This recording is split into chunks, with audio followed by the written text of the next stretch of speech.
I found out what she really thought of me, and I wish I didn't because in my head, it was different. I thought she respected me.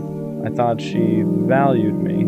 I thought the way I showed up actually meant something to her. But the truth, it wasn't what I believed. And it didn't come out in a direct way. Not a conversation. Not something she sat me down and said. It came out indirectly. Through things I wasn't supposed to hear. Through how she spoke when I wasn't around. And that's when it hit me. The version of me in her head wasn't the same as the version of me I thought she saw. At first I didn't want to believe it because it didn't match how she acted around me. With me, she seemed calm, interested, like she actually cared.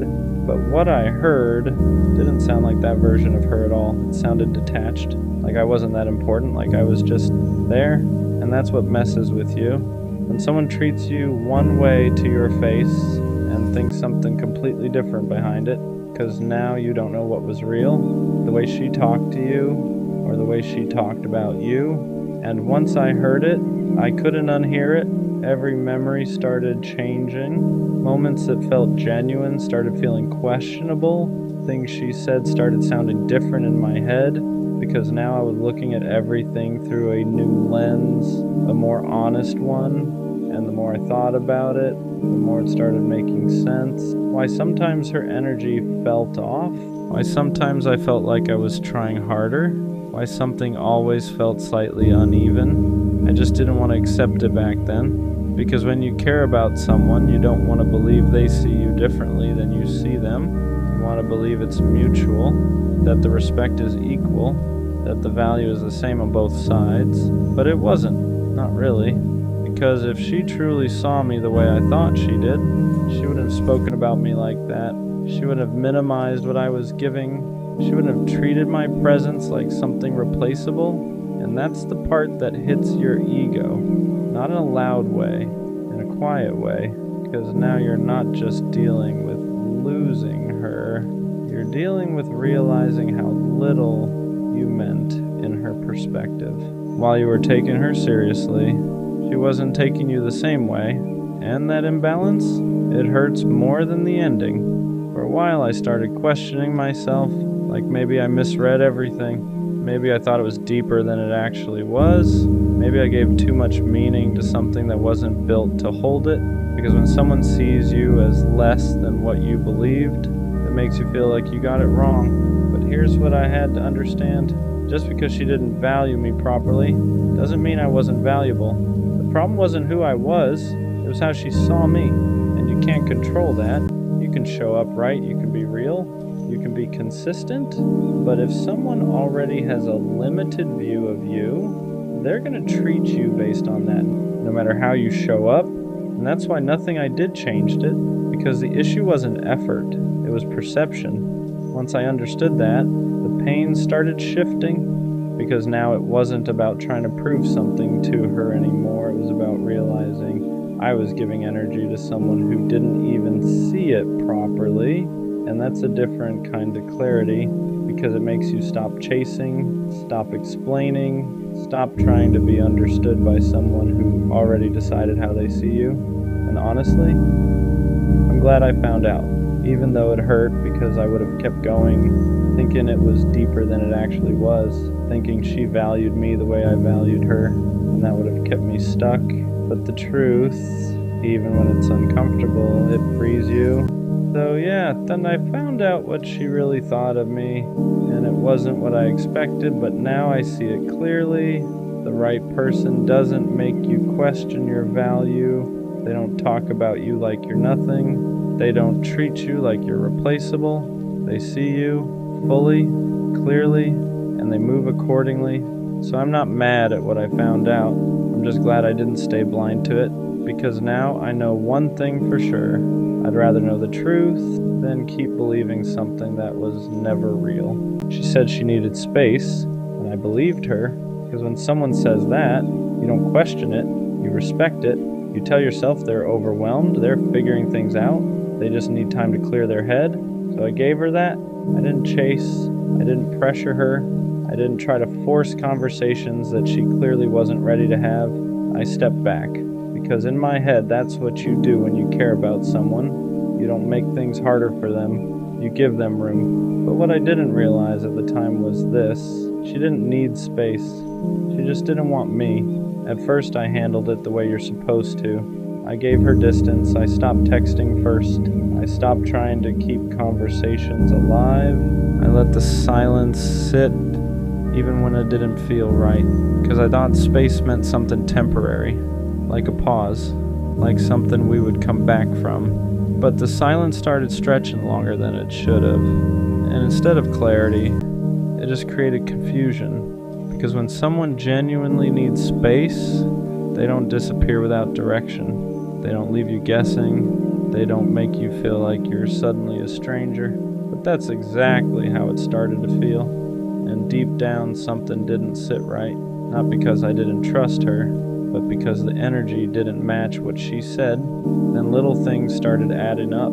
Things I didn't notice right away. But once I did, I couldn't ignore them. She wasn't just taking space. She was still active, still talking, still posting, still present, just not with me. And that's when the confusion turned into something else. Clarity. Because space doesn't mean disappearing from one person while still being available for everything else. Space doesn't look like selective silence. And that's when it hit me. She didn't need space from everything. She needed space from me. That realization is different because now it's not about understanding, it's about acceptance.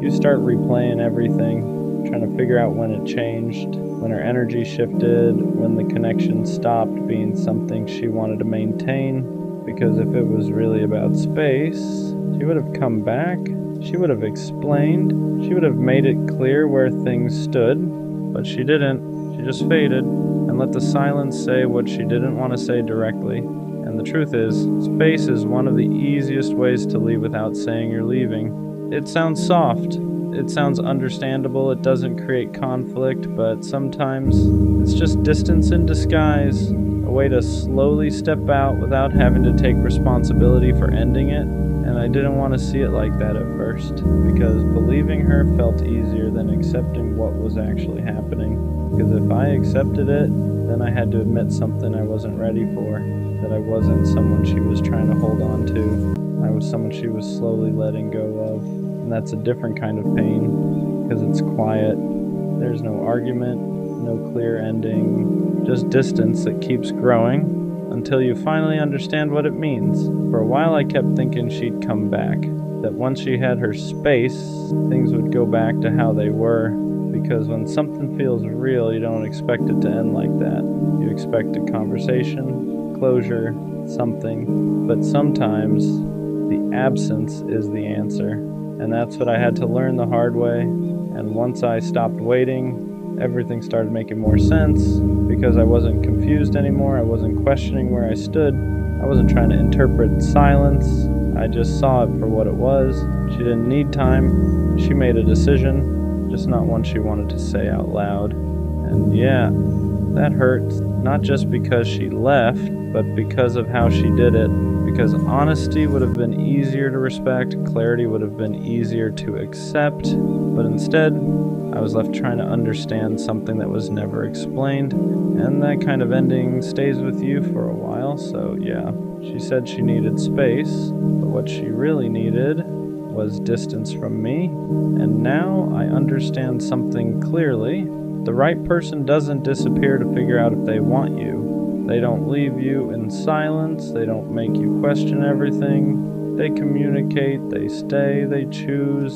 So next time, I won't confuse silence with patience. I won't wait around for someone who already stepped away. Because when someone truly wants you, they don't need space to decide it. You keep ignoring the red flags because all you want is love, not peace, not respect, not consistency, just love. You see the signs, you see the unanswered calls, the constant busy, the way you're always an option, never a priority. And instead of asking why it hurts, you ask how to endure it. You tell yourself it's patience, that it's loyalty, that love means staying even when it costs you. But let's be honest, she doesn't check on you. She doesn't consider your feelings. She doesn't show up the way you do. And you know that. You You just don't want to face what it says about you for staying. So here's the real question you've been avoiding. How much do you actually love yourself? Because when you stay in situations that keep hurting you, when you keep accepting disrespect just to feel close to someone, that's not love. That's neglect. If you truly loved yourself, you wouldn't keep choosing pain just to feel wanted. You wouldn't keep lowering your standards to keep someone around who clearly isn't choosing you back. But you don't protect yourself, you sacrifice yourself. Because being alone scares you more than being hurt, and that's why you accept the bare minimum. That's why you stay in toxic cycles. That's why you confuse attachment with love. You're not holding on because it's good for you. You're holding on because it's the only version of love you think you deserve. And that's the lie. You don't need someone else to complete you. What you actually need is to stop outsourcing your worth, because the moment you start loving yourself, really loving yourself, you stop begging for attention. You stop tolerating disrespect. You stop calling pain connection. You stop chasing people who only show up halfway. Self-love doesn't make you selfish. It makes you unavailable to anything that keeps breaking you. And until you learn that, you'll keep calling suffering love and calling survival loyalty. You are worth more than crumbs. You are worth more than confusion. You are worth more than being an option. But no one can convince you of that until you decide to believe it yourself. Here's the truth you keep avoiding. You don't stay because you don't see the red flags. You stay because you think leaving means nobody else will love you, so you make excuses. She's busy. She's going through stuff. She just doesn't show love the same way. But effort isn't a love language, it's a choice. And when someone keeps choosing not to show up for you, that's not confusion, that's clarity. You're not being patient. You're being hopeful in a place that's already shown you who it is. You keep giving grace to people who wouldn't give you the same. You keep explaining your pain to someone who already decided it wasn't important enough to change. And every time you stay, you send yourself a message. My feelings come second. My needs are optional. This is the best I can get. That's not love. That's self-betrayal. You think walking away means losing them. But what you're really losing right now is respect for yourself, because someone who values you doesn't make you question your worth. They don't make you beg for consistency. They don't disappear and call it space. And the reason this keeps happening isn't because you love too hard. It's because you don't love yourself hard enough to leave when you should. The moment you start choosing yourself, red flags stop looking like obstacles and start looking like exits. And exits aren't failures, they're protection. Ignoring red flags doesn't just hurt you once, it trains people how to treat you. Every time you stay after disrespect, you teach them you'll tolerate it. Every time you forgive without change, you show them your boundaries don't mean much, and they adjust accordingly. They respond less, they try less, they care just enough to keep you around, but never enough to show up fully. Because why would they? You already proved you'll stay without effort. You think you're being understanding, but what you're really doing is normalizing behavior that shouldn't have access to you. You answer late replies immediately. You accept apologies without accountability. You let patterns repeat because you're afraid of starting over, and slowly, your standards drop while their comfort rises. That's the trade you're making. You're giving someone emotional safety while you live in emotional uncertainty. And the worst part? You start blaming yourself. You tell yourself you're asking for too much, that you're sensitive, that this is just how relationships are. But healthy love doesn't require endurance. You don't have to survive it. You don't have to fight for basic respect. You don't have to convince someone to treat you well. Red flags aren't challenges to overcome. They're warnings to listen to, and the longer you ignore them, the harder it becomes to remember what being valued even feels like. The pattern doesn't break when they change, it breaks when you do. The reason you keep ignoring red flags is because you confuse attachment with love. Love feels steady, attachment feels urgent. Love doesn't make you anxious. Attachment keeps you checking your phone, replaying conversations, wondering where you stand, and you call that passion. But what you're really feeling is fear. Fear of being replaced, fear of not being enough, fear that if you don't hold on tight, you'll be forgotten. So you cling, you stay when you should leave, you wait when there's nothing coming, you accept excuses because they're easier than facing the truth. That truth being, someone who wants you won't make you feel optional. Attachment makes you chase because it needs reassurance. Love doesn't chase, it meets. And until you learn the difference, every red flag will feel like something you just need to work through.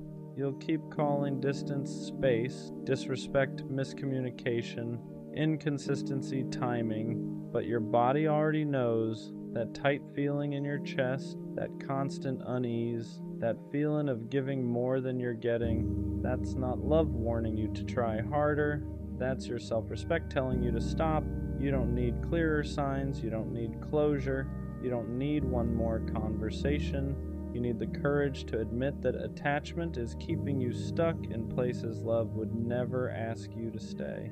Walking away feels harder than staying because staying lets you avoid the truth. As long as you're still there, you can tell yourself it might change, that maybe tomorrow they'll care more, that maybe you're just being tested. Hope keeps you stuck because leaving means admitting you invested in something that wasn't good for you. It means admitting you ignored your instincts, that you stayed longer than you should have, that you loved someone who couldn't meet you halfway, and that hurts your pride. So instead, you endure. You tell yourself pain is temporary, that love requires sacrifice, that every relationship has rough patches, but here's the part you don't want to hear. Love doesn't consistently make you feel small. It doesn't drain you. It doesn't confuse you. It doesn't make you feel like you're asking for too much just by wanting basic respect. You stay because leaving forces accountability, not for them, but for you. It forces you to ask why you accepted less, why you ignored the signs, why you stayed quiet when your boundaries were crossed. And that's uncomfortable. But staying is costing you more than leaving ever will. Every day you remain in a situation that disrespects you, you reinforce the belief that this is all you deserve, and that belief is the real damage. Walking away isn't giving up on love, it's giving up on self-betrayal. And the moment you finally choose yourself, red flags stop feeling confusing. They feel obvious. The moment you stop ignoring red flags, everything gets quiet. No chaos, no anxiety spikes, no constant checking to see if someone still wants you. And at first, that silence feels uncomfortable because you're used to confusion, used to emotional ups and downs, used to love feeling like something you have to manage. So when you finally walk away, your brain starts questioning you. Maybe I overreacted. Maybe I should have stayed. Maybe this is just how love feels. But that's just withdrawal. You're not missing them. You're missing the familiarity of the pattern because ignoring red flags wasn't just about them. It was about what you were willing to tolerate to avoid being alone. Now that you've chosen yourself, you start seeing things clearly. You realize how drained you were, how often you made excuses, how little you were actually asking for compared to how much you were giving, and that clarity changes you. You don't feel pulled toward inconsistency anymore. You don't chase mixed signals. You don't feel tempted by people who only show up halfway. Because once you experience peace, chaos stops feeling exciting. You stop romanticizing struggle. You stop believing love has to hurt. You stop confusing anxiety with connection. And here's the biggest shift. You stop trying to be chosen. You start choosing. Who gets access to you? Who gets your time? Who gets your emotional energy? Red flags don't feel like puzzles anymore. They feel like answers. And instead of asking me, can I make this work? You ask, does this protect me? That's when self-respect kicks in. Not loud, not dramatic, just firm. When you stop ignoring red flags, people from your past don't recognize you anymore. Not because you changed for the worse, but because you stopped being convenient. You don't explain yourself as much. You don't over-justify your boundaries. You don't stay in conversations that feel disrespectful or draining, and that confuses people. They're used to the version of you that stayed quiet, that gave chances, that tried to understand at the expense of being understood. So when you walk away faster now, they call you cold. They say you've changed. They say you're doing too much. But what they really mean is you're no longer available for the dynamic they benefited from. People who thrived on your tolerance don't like your standards. People who were comfortable with your silence don't like your clarity. And that's okay, because growth isn't about being liked, it's about being protected. You're not harsh, you're not bitter, you're not closed off. You're just done negotiating your self-respect. You no longer wait for disrespect to become unbearable before leaving. You don't need proof anymore. The first pattern is enough. And here's the part that matters most. The right people won't question this version of you. They won't push your boundaries. They won't test your tolerance. They won't need you to over-explain. They'll feel your standards and meet them naturally. Anyone who leaves because you stopped accepting red flags was never meant to stay anyway. That's not loss, that's alignment. Self-respect feels lonely at first, not because you're doing something wrong, but because you stopped tolerating what everyone else normalized. You don't have constant access to people anymore. You don't have drama to distract you. You don't have half connections keeping you entertained. And that quiet can feel heavy, because for a long time, chaos made you feel needed, and consistency made you feel chosen. Fixing things made you feel valuable. Now none of that is there, and your brain tries to convince you that you're missing out, that maybe you were happier when you stayed, that maybe standards are overrated, that maybe being lonely is worse than being disrespected. But that's just the adjustment period. You're unlearning a pattern where love had to hurt to feel real. Self-respect strips away the noise and leaves you with truth. You start seeing how many connections were built on convenience instead of care. How many people stayed because you made it easy for them, not because they valued you. And yes, that realization stings, but it also gives you something you didn't have before: peace, no guessing, no waiting, no emotional whiplash, just clarity. And from that clarity, your standards get quieter but stronger. You don't announce them, you don't defend them, you just live by them. And anyone who can't meet you there falls away naturally. Loneliness isn't punishment here. It's space to rebuild your sense of worth without someone else validating it. Space to remember who you are when you're not chasing or fixing or proving. And soon, that loneliness turns into confidence. Not loud confidence, stable confidence. The kind that doesn't rush, the kind that doesn't beg, the kind that knows red flags aren't obstacles, they're directions. At some point, you realize something uncomfortable. You don't actually miss them. You miss the version of yourself that kept trying to be enough. You miss the effort you gave, the hope you held on to, the belief that if you just loved harder, things would finally change, because chasing gave you purpose. It made your pain feel meaningful. It made waiting feel justified. It made disappointment feel like part of the process. Now that you've stopped, there's nothing left to fix. And that's when the grief shows up. You grieve the time you spent trying to earn what should have been given freely. You grieve the energy you poured into people who never poured back. You grieve the patience you mistook for love, not because you were foolish, but because you cared. And it hurts to admit that caring didn't save anything. You start seeing clearly how often you ignored your own voice, how many times your body told you to leave while your heart begged you to stay. You stayed loyal to people who weren't loyal to your peace, and that realization is heavy, because now you can't go back, you can't unsee the patterns, you can't pretend disrespect was accidental, you can't convince yourself that red flags were just misunderstandings. You've outgrown the version of you that survived on hope alone, and while that growth is necessary, it still feels like loss. But here's the truth: you didn't lose something real.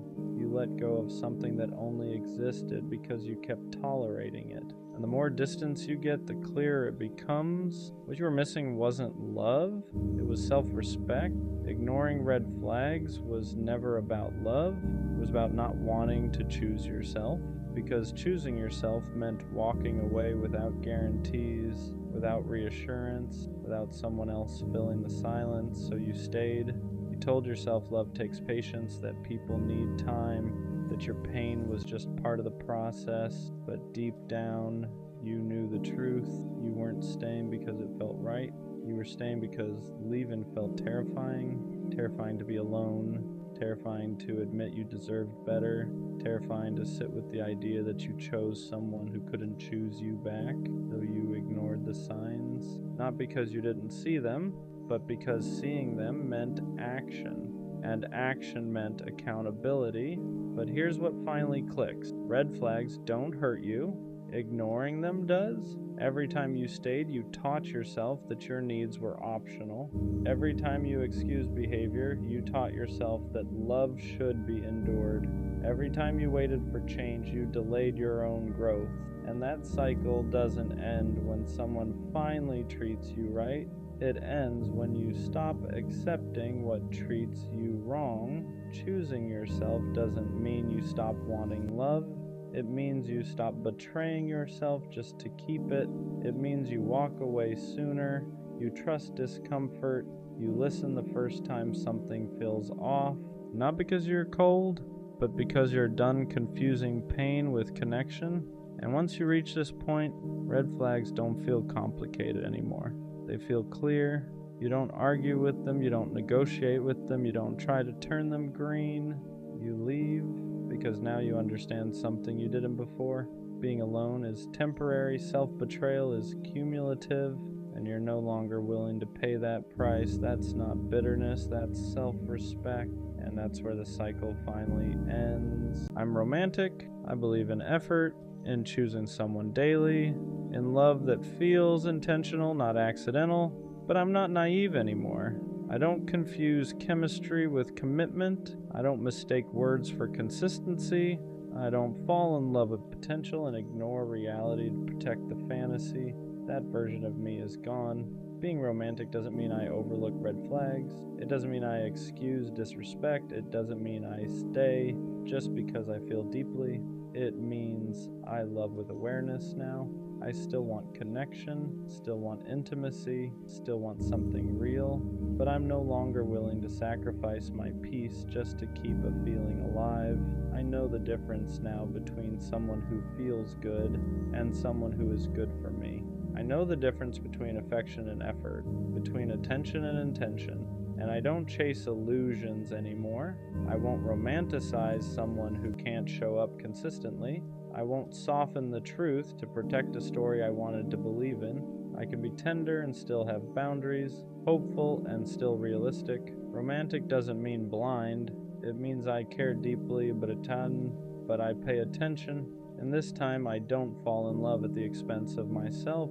I used to think being romantic meant enduring, staying longer than I should, giving the benefit of the doubt even when doubt was all I felt, believing that love meant patience no matter the cost. That's where it went wrong. I mistook tolerance for depth. I confused hope with commitment. I kept softening my boundaries to protect a version of love that wasn't protecting me. That wasn't romance, that was self-abandonment. Being romantic doesn't mean I ignore patterns. It doesn't mean I wait for someone to become who they promise to be. It means I listen when actions contradict words. It means I leave when effort fades. It means I don't negotiate respect just to keep a connection alive. I still believe in love that's big, in feelings that are deep, in choosing someone with intention. But now, romance has standards. I won't pour into uncertainty. I won't romanticize inconsistency. I won't stay where I feel anxious and call it passion. Romantic love should feel safe enough to be honest, stable enough to be real, mutual enough to last, and if it isn't, I don't try to fix it anymore. Because I can be romantic without being reckless with my heart. Being romantic but not naive changes how you choose people from the very beginning. You don't rush connection anymore. You don't get swept up by intensity. You don't confuse attention with alignment. You let things unfold. You watch how someone shows up when it's inconvenient, how they communicate when things are unclear, how they act when they don't get their way. Because attraction is easy, consistency is not. You stop falling for the idea of someone and start paying attention to how they actually treat you. Do they follow through? Do they respect your time? Do they show curiosity about your inner world? Or just enjoy how you make them feel? Being romantic doesn't mean you stop feeling sparks. It means sparks aren't enough anymore. You want safety with the spark, effort with the chemistry, clarity with the feelings, so you slow down, not because you're scared, but because you value yourself too much to rush into something unproven. You let people reveal who they are without trying to fill in the gaps for them. And if something feels off, you don't romanticize it. You listen, because the right connection won't need you to ignore yourself to keep it alive. Being romantic without being naive means I still believe in love. I just don't chase it blindly anymore. I don't force connections. I don't convince people to choose me. I don't stay where effort feels one-sided and call it patience. I let love meet me where I am. If someone wants me, I won't have to guess. If someone cares, I won't have to ask repeatedly. If something is real, it won't require me to ignore my instincts. I still believe in late night talks, in choosing each other, in building something meaningful, but I don't sacrifice clarity for intensity anymore. I've learned that love isn't proven by how much you're willing to endure. It's proven by how safe you feel being yourself without shrinking, performing, or waiting. So now I don't rush toward feelings just because they're strong. I let actions catch up to words. I let time reveal truth. I let consistency do the convincing. And if someone can't meet me there, I don't make it mean love is dead. I just understand that not every connection is meant to last. I can still be soft, still hopeful, still romantic. I'm just no longer willing to lose myself for the sake of a feeling. Being romantic, not naive, changed what I tolerate. I don't excuse inconsistency anymore. I don't sit with confusion and call it giving things time. I don't ignore the feeling that something is off just because I want it to work. Before, I'd stay and explain. I'd adjust. I'd wait. Now, I observe. If effort fades, I notice. If respect slips, I address it once. If nothing changes, I leave. Not angrily, not dramatically, just clearly. I don't feel guilty walking away from things that don't align anymore, because walking away isn't punishment, it's protection. I used to think romance meant holding on. Now I know it also means knowing when to let go. I still care deeply, still feel intensely, still believe in choosing someone with intention, but I won't romanticize potential at the expense of reality. I won't stay where I feel anxious, unseen, or unsure of my place. Romance without boundaries is just hope with no direction. And now, my heart has standards, not walls, standards. Being romantic and grounded makes love feel quieter than I expected. There's no chaos, no guessing games, no emotional roller coaster disguised as passion. And at first that felt strange. I was used to intensity proving something, used to anxiety meaning I cared, used to confusion keeping me invested, but that wasn't depth, that was instability. Now, romance feels calm. It looks like consistency. It sounds like clear communication. It feels like not having to overthink where I stand. There's still excitement. It's just not fueled by uncertainty. I don't need constant reassurance anymore. I don't need dramatic gesture to feel chosen. I don't need to be chased to feel wanted. Because when something is real, it doesn't keep you on edge. Being romantic doesn't mean I crave fireworks every moment. It means I value safety with the spark, peace with the passion, connection that doesn't cost me my balance. And the biggest shift, I don't mistake calm for boredom anymore. I understand now that love doesn't have to be loud to be meaningful. Sometimes the most romantic thing is feeling secure enough to just be yourself. Being romantic, not naive, changed how I communicate my needs. I don't hint anymore. I don't water things down to avoid being too much. I don't stay silent hoping someone will just figure it out. I say what I need, not aggressively, not defensively, just honestly, because needing clarity isn't pressure. Needing consistency isn't insecurity. Needing effort isn't asking for the world, it's asking for alignment. Before, I was scared that speaking up would push people away, that if I asked for more, I'd lose what I had. Now I understand something important. If honesty scares someone off, they were never meant to stay. I don't over-explain myself anymore. I don't apologize for having standards. I don't negotiate my needs to make someone comfortable. Romance doesn't mean silence. It means trusting that the right person won't feel threatened by clear communication. They won't call it drama. They won't call it too much. They won't make you feel guilty for wanting to feel secure. They'll listen, they'll respond, they'll meet you where you are. And if they don't, I don't take it personally, because being romantic, not naive, means I'd rather be understood slowly than misunderstood forever. Being romantic with boundaries filters people out quietly. You don't have to test anyone, you don't have to interrogate intentions, you don't have to force clarity. You just stay consistent with who you are, you show up honestly, you communicate clearly. You don't overgive to keep someone interested, and that alone does the work. People who only wanted attention get bored. People who thrived on ambiguity get uncomfortable. People who wanted access without effort slowly fade, and you let them, not because you stopped caring, but because you stopped chasing. Being romantic, not naive, means you don't audition for love anymore. You don't prove your worth. You don't compete for consistency. You don't bend yourself to be easier to choose. You let people meet you where you stand, and the ones who can't, they remove themselves. That used to scare you. Now it reassures you, because the right connection won't need you to lower your standards to keep it alive. It will rise to meet them. And the most romantic thing about that, you don't have to lose yourself to find love anymore. I still believe in love. That part never left. What changed is who I trust first. I believe in myself now. I trust my intuition when something feels off. I trust my boundaries when they need to be held. I trust my heart without handing it over blindly. Before, I believed love required risk at any cost, that you had to jump first and hope someone caught you. Now I know better. Real love doesn't ask you to abandon yourself. It doesn't punish you for being honest. It doesn't require you to doubt your worth to keep it alive. Being romantic, not naive, means I still dream. I just don't disappear into the dream. I don't ignore red flags to protect the fantasy. I don't silence my needs to keep someone comfortable. I don't romanticize suffering and call it devotion. I let love add to my life, not destabilize it. And the biggest shift of all, I don't fear losing love anymore the way I used to, because I know I won't lose myself trying to keep it. That confidence didn't come from love finding me. It came from me finally standing with myself. Being romantic, not naive, means I didn't lose my softness. I refined it.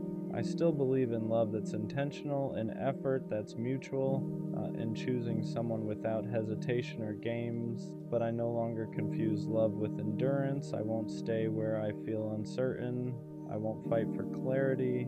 I won't romanticize someone's potential while ignoring how they treat me now. Romance isn't blind faith anymore. It's awareness. It's knowing that feelings matter, but actions matter more. That chemistry is exciting, but consistency is what lasts. That love shouldn't cost you your peace, your voice, or yourself. I still want something real. I still want depth. I still want connection that feels meaningful. I just won't abandon myself to get it. If someone meets me with honesty, I open my heart. If they meet me with effort, I lean in. If they meet me halfway, I walk the rest with them. And if they don't, I don't force it. I don't chase it. I don't grieve what was never aligned. Because being romantic doesn't mean I accept less. It means I know exactly what kind of love I want. And I'm patient enough to wait for something that doesn't ask me to be smaller, quieter, or less aware. I'm still a romantic. I just finally learned how to protect my heart without closing it. And and that's the difference. They say your second love hits the deepest, and at first I didn't believe that. I thought nothing could touch the intensity of the first one. The first love is loud, it's reckless, it's the kind of love that makes you believe everything will work out just because you feel it so strongly. You fall without thinking, you trust without fear, you don't even know what heartbreak really is yet, so you give everything freely. But the second love comes after reality has already introduced itself. It comes after disappointment, after the nights where you questioned your worth, after you learned that love doesn't always stay no matter how hard you try. So this time, you don't rush, you don't dive in head first, you hesitate, you analyze, you protect your heart like it's something fragile because now you know it is, and that's what makes the second love different.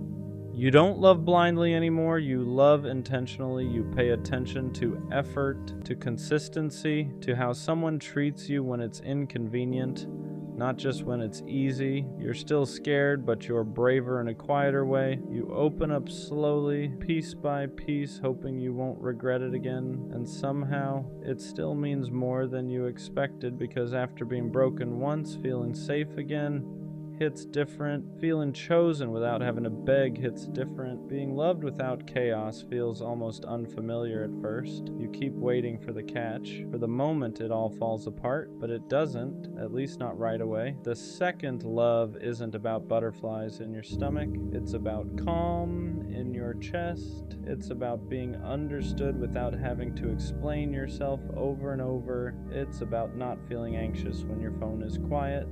It's about knowing where you stand. It's about realizing that love doesn't have to hurt to be real. And even if the second love doesn't last forever, it leaves a different kind of mark. It teaches you what love is supposed to feel like. It shows you that you can love deeply without losing yourself, that you can stay soft without being naive, that healing doesn't mean closing your heart, it means choosing better. Your first love changes you, but your second love reminds you why you didn't give up on love in the first place. And that's why it hurts deeper, because this time you knew what you were risking and you loved anyway. What people don't tell you is that the second love doesn't just affect your heart, it reshapes the way you see everything. You're not the same person you were the first time you fell in love. You're more aware now, more cautious. You've seen how quickly things can change, how someone can promise forever and still walk away. So you love with your eyes open this time. You notice the small things, the tone shifts, the effort levels, the moments where silence says more than words ever could. You're not naive anymore, but you're not closed off either. And that's the dangerous balance, because part of you is still hopeful, still wanting to believe that this time will be different, that maybe this love will be the one that stays. And because you're loving with intention now, when it starts to slip, you feel it immediately. The second love hurts because you don't get blindsided. You see it coming. You sense the distance before it's spoken. You feel the warmth fade before it's gone. You recognize the patterns because you've lived them before, and yet you still stay longer than you should.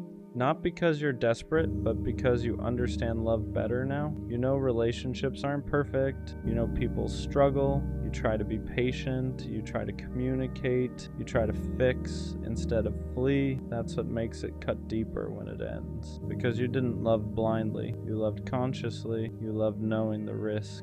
The second love doesn't shatter you the way the first one does. It doesn't leave you confused about what went wrong. Instead, it leaves you quietly exhausted. You don't cry as loudly. You don't fall apart as dramatically. You just sit with this heavy realization that sometimes, even when you do things the right way, love can still end. And that's a different kind of pain. It's the pain of knowing you grew, healed, and tried again, and still didn't get the ending you hoped for. But it's also the pain that proves how strong you've become, because even after everything, you are still capable of opening your heart again. That matters more than you think. The second love stays with you in quieter ways, not as chaos, not as obsession, but as reflection. It makes you look at yourself differently, at the way you love, at the boundaries you set, at the parts of you that grew stronger and the parts that are still tender. You don't replay every moment wondering what you did wrong like the first time. Instead, you replay moments wondering how something that felt so healthy could still slip through your fingers, and that's when it hits you. Love isn't a guarantee. Effort doesn't come with insurance. Doing your best doesn't mean you'll always get to keep what you care about. That realization hurts, but it also matures you. You stop romanticizing pain. You stop thinking love has to be hard to be meaningful. You stop chasing people who can't meet you where you are. The second love teaches you discernment. It teaches you that chemistry isn't enough, that timing matters, that two good people can still be wrong for each other in that moment of life. And accepting that is one of the hardest lessons there is. You don't come out of it bitter, at least not if you're honest with yourself. You come out clearer. You know what you want now, what you won't tolerate, what you deserve without needing to explain it to anyone. And even though it didn't last, it didn't fail, it served its purpose. It showed you that love can feel safe, that connection can be calm, that you don't have to lose yourself to be close to someone. The second love doesn't destroy your belief in love, it refines it. It strips away the fantasy and leaves you with truth. And truth, even when it hurts, is always better than illusion. Because now, when love comes again, and it will, you won't be chasing it, you'll be choosing it. What makes the second love linger is how close it came to being right. It wasn't reckless. It wasn't built on illusion. It felt grounded, like something you could grow into, instead of something you were chasing. And that's why letting it go feels so unfair. You did the work this time. You showed up differently. You loved with awareness, and still it slipped away. That's the part nobody prepares you for. You start asking quieter questions. Not why wasn't I enough, but why wasn't this the right time? You realize that love isn't just about effort or intention. It's also about alignment. About two people being ready in the same season of life. And sometimes, no matter how real it feels, the timing just isn't there. The second love teaches you that endings don't always come from betrayal or lack of care. Sometimes they come from growth pulling people in different directions. From life demanding things one person is ready to give and the other isn't yet. And that kind of ending hurts because there's no villain to blame. You don't leave angry, you leave understanding, and that understanding weighs heavy. But here's the quiet truth. The second love doesn't close your heart, it strengthens it. It proves you're capable of loving again without losing yourself. It shows you that healing worked, that you didn't harden, that you didn't shut down. You took the risk again, knowing how badly it could hurt, and that courage matters because love isn't measured by how long it lasts. It's measured by how honestly it's given, and the second love is often the most honest version of you. Not perfect, not fearless, but real, and that's something no ending can take away. The second love changes how you carry yourself afterward. You don't walk away shattered, but you don't walk away untouched either. There's a quiet shift in you. You become softer in some places, stronger in others. You learn how to sit with loss without letting it turn into bitterness, and that balance takes time. You notice how you move differently now. You're slower to give access to your heart, but not closed. You're more honest about what you need, even if it risks someone leaving. You no longer stay silent just to keep the peace, because the second love taught you that losing yourself slowly is worse than losing someone quickly. You also learn that closure doesn't always come from a conversation. Sometimes it comes from acceptance, from realizing that you gave what you could with what you knew at the time, that both of you tried in the ways you knew how, and that an ending doesn't erase the good that existed. The memories don't hurt the same way anymore. They don't stab, they ache. And even that ache becomes familiar, manageable. It reminds you that you once felt safe with someone, and that means you can feel that way again. Maybe not with them, but with someone else someday. The second love doesn't leave you afraid to love again. It leaves you prepared. You know what to look for now. You know the difference between attention and effort, between chemistry and compatibility, between wanting someone and being ready to build with them. And when love finds you again, because it will, you won't be chasing the feeling, you'll be recognizing calm, mutual, grounded, something that doesn't ask you to prove your worth or question your place. That's the quiet gift of the second love. It doesn't stay forever, but it stays with you in the way you love next. There's a moment after the second love ends where you realize you're not angry anymore. Not at them, not even at yourself. You're just tired. Tired in a way that only comes from caring deeply and trying your best. And that tiredness forces you to slow down and actually listen to yourself. You start asking different questions now. Not, how do I get them back? But why did I stay when I felt myself shrinking? You become more aware of the moments you ignored your intuition, the times your body knew before your heart was ready to admit it. And instead of beating yourself up for it, you start forgiving yourself for being human. The second love teaches you that loving someone doesn't mean abandoning yourself. That compromise shouldn't feel like self-erasure. That consistency matters more than intensity. And that someone can care about you deeply and still not be capable of loving you in the way you need. You also realize something else that's important. Just because a love ends doesn't mean it failed. Some connections are meant to show you a version of yourself you didn't know existed, a braver version, a more open version, a version that learned how to communicate, how to trust again, how to be vulnerable without losing control. And that version of you doesn't disappear when the relationship ends, it stays. You carry it into every interaction after, into the boundaries you set, into the standards you keep, into the way you walk away sooner when something doesn't feel right instead of forcing yourself to stay. The second love doesn't break you, it refines you. It teaches you how to love without fantasy, without desperation, without fear running the show. And even though it didn't last, it proves something important, that you're capable of loving in a healthy way. And once you know that, you never really lose. After the second love, you stop romanticizing ending. You understand that sometimes things don't fall apart loudly, they fade, they change shape.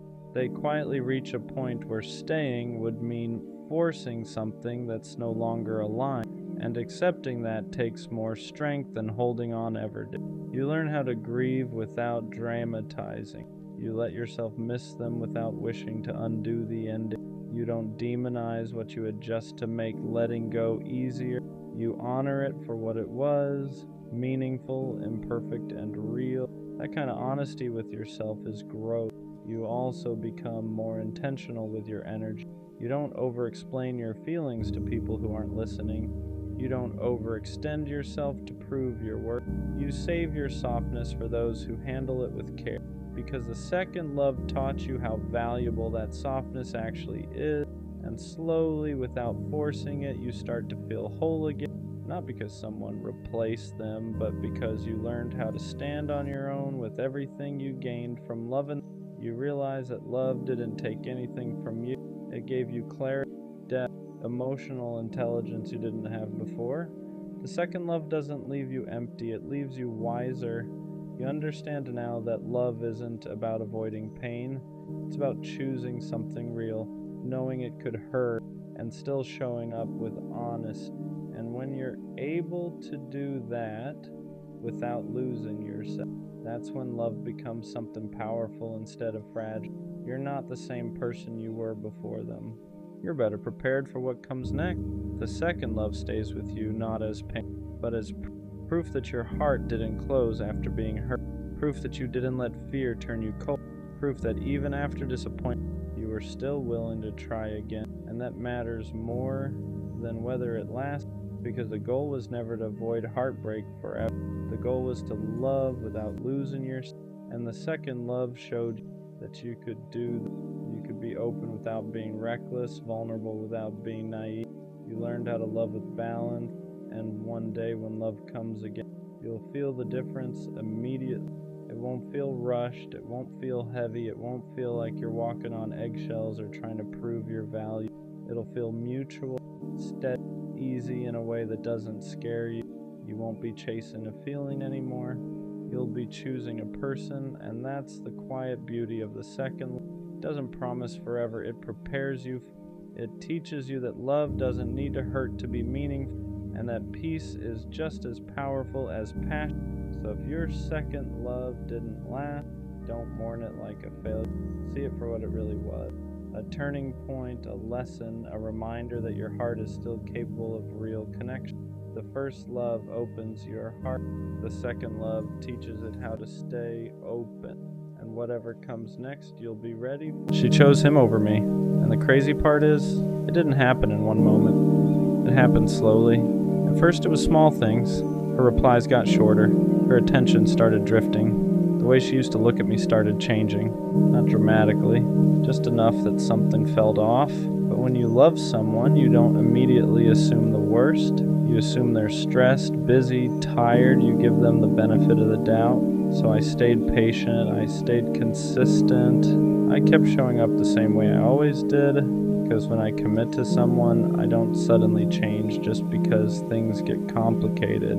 But what I didn't realize at the time was this. While I was trying to hold the relationship together, someone else was slowly stepping into it, not all at once. Just little by little, more conversations, more attention, more curiosity. And attention is powerful because attention turns into interest. Interest turns into emotional space, and emotional space turns into attachment. By the time I realized what was happening, it was already too late, because she didn't just choose him in a moment. She chose him through 100 small decisions. Every time she answered his message faster than mine. Every time she gave him the version of her that used to be mine. Every time she let his presence grow while mine slowly shrank. And the hardest part, I wasn't competing in a fair race, because I didn't even know there was a race. I thought we were building something together, but she was quietly deciding between two directions, and eventually, she chose his, not because I didn't care, not because I didn't try, but because somewhere along the way my presence became familiar, and his attention felt new, and novelty is powerful when someone isn't fully anchored anymore. So one day it became official, not dramatic, not explosive, just final. She chose him. And suddenly I went from being the person she talked to every day to someone watching from a distance, and that's a strange feeling. To realize that someone who once chose you completely can eventually choose someone else instead. The part people don't talk about when someone chooses someone else is the confusion, not just the pain, the confusion, because your mind starts replaying everything, every conversation, every memory, every moment that felt real, and you start asking questions that don't have clear answers. Was she already talking to him while she was telling me she loved me?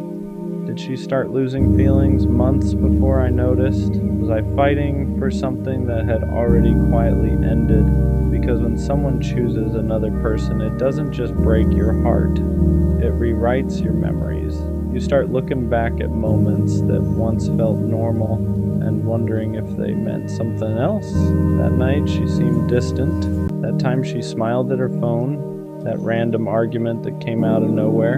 At the time, none of it seemed like a big deal, but after she chose him, everything starts connecting in ways you wish it didn't, and suddenly it feels like you were the last person to realize the relationship was already changing. That's the hardest part, feeling like you were still building something while the other person was slowly detaching from it, because while I was trying to fix things, she was deciding between two futures, one with me and one without me, and eventually she picked the one that didn't include me, and I'm not gonna lie, that hits your ego, it makes you question your value, you start comparing yourself to someone you've never even met. What does he have that I don't? Is he more exciting, more confident, more interesting? Did she get bored of me? Did I become too predictable?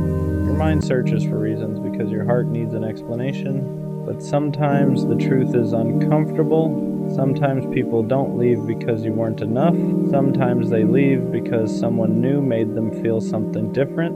And different can be powerful when someone isn't fully grounded in what they already have, because new attention feels exciting, New conversations feel fresh. New people don't carry the history of arguments or mistakes, and that freshness can create the illusion of something better, but illusions don't show the full picture, they only show the beginning. Still, knowing that doesn't always make it easier, because when someone chooses someone else over you, it feels like a verdict, like a decision about your worth, but the reality is this. It wasn't a competition about who was better. It was a decision about who she felt more drawn to at that moment. And attraction, timing, and emotion are messy things. They don't always follow logic. So yeah, she chose him. And for a while that felt like proof that I lost. But over time I started realizing something important. Just because someone chooses a different path doesn't mean you weren't valuable.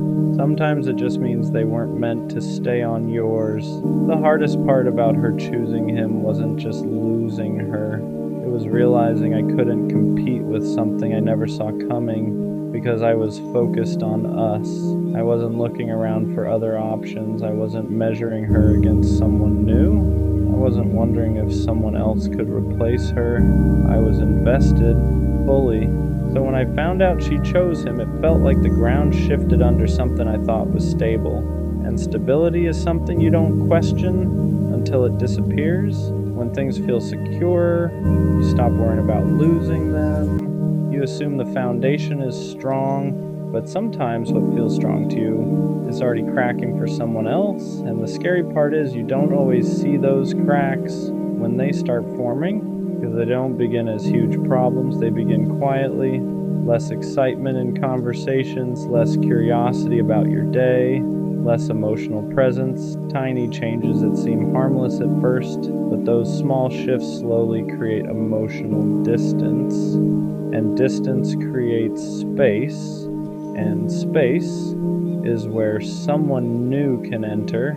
I didn't realize how much space had formed between us until someone else filled it, and by the time I noticed, the emotional balance had already shifted, because attention changes people. When someone new shows interest, it creates a different kind of energy, new validation, new curiosity, new excitement, and if someone isn't fully anchored in what they already have, that new energy can start pulling them away. That's the part nobody warns you about. Sometimes relationships don't end because something terrible happened. Sometimes they end because someone new arrived at the wrong time. And suddenly, what felt comfortable starts feeling routine. What felt stable starts feeling predictable, and predictability can feel boring to someone chasing excitement. But what hurts the most is realizing this. I never got the chance to compete fairly because I wasn't competing at all. I thought I was building something solid, while she was slowly deciding whether she still wanted it. And once someone starts questioning the connection, everything changes. Their energy changes, their priorities shift, their attention moves, and eventually their choice becomes clear. She chose him, and I was left trying to understand how something that once felt mutual could suddenly feel one-sided. After she chose him, something strange happened inside my head. At first it was anger, not loud anger, not the kind where you yell or send messages you regret. The quiet kind, the kind that makes you stare at the ceiling at night wondering how everything changed so fast. Because when someone chooses someone else over you, it feels like a judgment, like a decision about your value, and that's where your mind goes first. You start comparing yourself to someone you've never even met. Is he better than me? Does he make her laugh more? Does he understand her in ways I couldn't? Did she see something in him that she stopped seeing in me? Your brain starts building a version of this person that's somehow superior in every way. But the truth is, most of those comparisons are imaginary because you're not actually comparing yourself to him. You're comparing yourself to the idea of him, the version of him that exists in your mind, and that version always looks unbeatable because when you're hurt, your brain automatically assumes you lost to someone better, but relationships aren't competitions, they're choices, and choices aren't always logical. Sometimes people choose someone because the timing feels different. Sometimes they choose someone because the energy feels new. Sometimes they choose someone simply because they're in a different emotional place. None of that automatically means you are less valuable, but in the moment it definitely feels like it does, because rejection has a way of shrinking your confidence. It makes you forget who you were before the situation happened. Before she chose him, I knew exactly who I was. Someone loyal, someone consistent, someone who showed up even when things weren't easy. But when she chose him, for a while, it made me question all of that. It made me wonder if loyalty was boring, if consistency was predictable, if stability was something she stopped appreciating. And those thoughts are dangerous, because when someone leaves you for someone else, the easiest trap to fall into is believing you weren't enough. But the truth is this: someone choosing a different person doesn't erase the way you loved them. It doesn't erase the effort you gave. It doesn't erase the value you brought to the relationship. It only means one thing. At that moment in her life, she felt pulled in a different direction. Yeah, that hurts, because nobody wants to be the direction someone walks away from. But sometimes the person who walks away is simply walking towards something they think they need to experience, and that doesn't automatically mean you were the wrong person. Sometimes it just means you weren't the final chapter in their story. After a while, the anger fades. Not completely, but enough that something else starts replacing it. Reflection. Because once the shock of being replaced settles, you start looking back at the relationship differently. You stop asking, why did she choose him? And you start asking something more honest. When did she start drifting away? Because choices like that rarely happen overnight. They build slowly, little emotional shifts that you barely notice in the moment, conversations that feel shorter, moments that feel less connected, energy that feels slightly different. At first you ignore it, because when you love someone, your instinct isn't to assume the worst, your instinct is to trust them. So when something feels off, you tell yourself it's temporary. Maybe she's stressed, maybe she's tired, maybe she just needs space. But sometimes those small changes aren't temporary. Sometimes they're the early signs that someone's feelings are shifting. And the hardest part about that realization is this: you can be doing everything right, and someone can still start emotionally leaving. I showed up the same way I always did. I was consistent, I listened, I tried to support her when things got hard. But sometimes relationships don't end because someone did something wrong. Sometimes they end because someone starts feeling something different. And feelings don't always follow logic. That's the uncomfortable truth. Because when someone chooses someone else, it feels like a failure, like you must have done something wrong. But relationships aren't math equations. You can do everything right and still lose someone who simply felt pulled in another direction. And that's the part that takes the longest to accept, because your mind keeps looking for a mistake you could fix, a moment you could redo, a conversation you could handle differently. But sometimes there isn't a moment like that. Sometimes someone simply grows into a different version of themselves, and that version chooses a different path.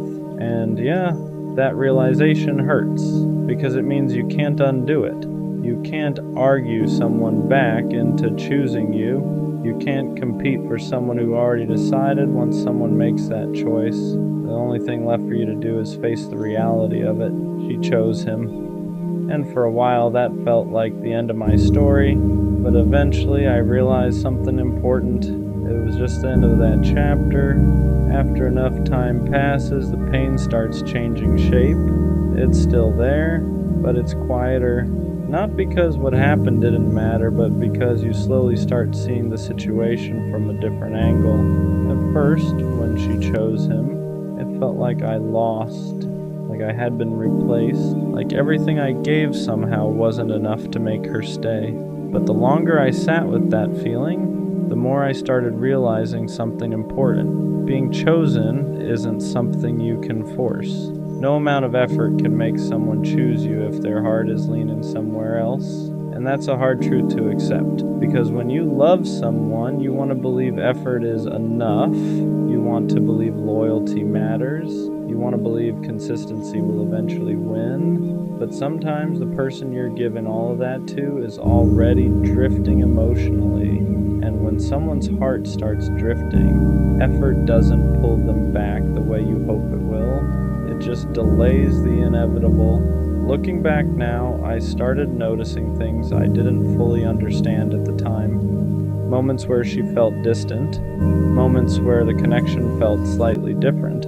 Not broken, just weaker. But when you're inside the relationship, you don't see those moments as warnings. You see them as temporary. You assume things will go back to normal because that's what love does. It makes you hopeful. But sometimes hope keeps you holding on to something that someone else has already started letting go of, and that's the painful imbalance. One person still trying to build, the other person quietly preparing to leave.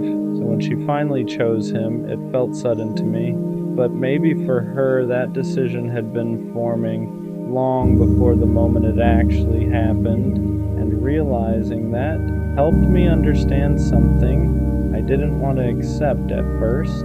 I didn't lose her in a single moment. I lost her slowly over time. Realizing I lost her slowly instead of all at once changed the way I saw everything, because for a while I kept replaying the moment she chose him like it was the exact second everything ended. But the truth is, endings like that rarely happen in one moment. They happen in stages.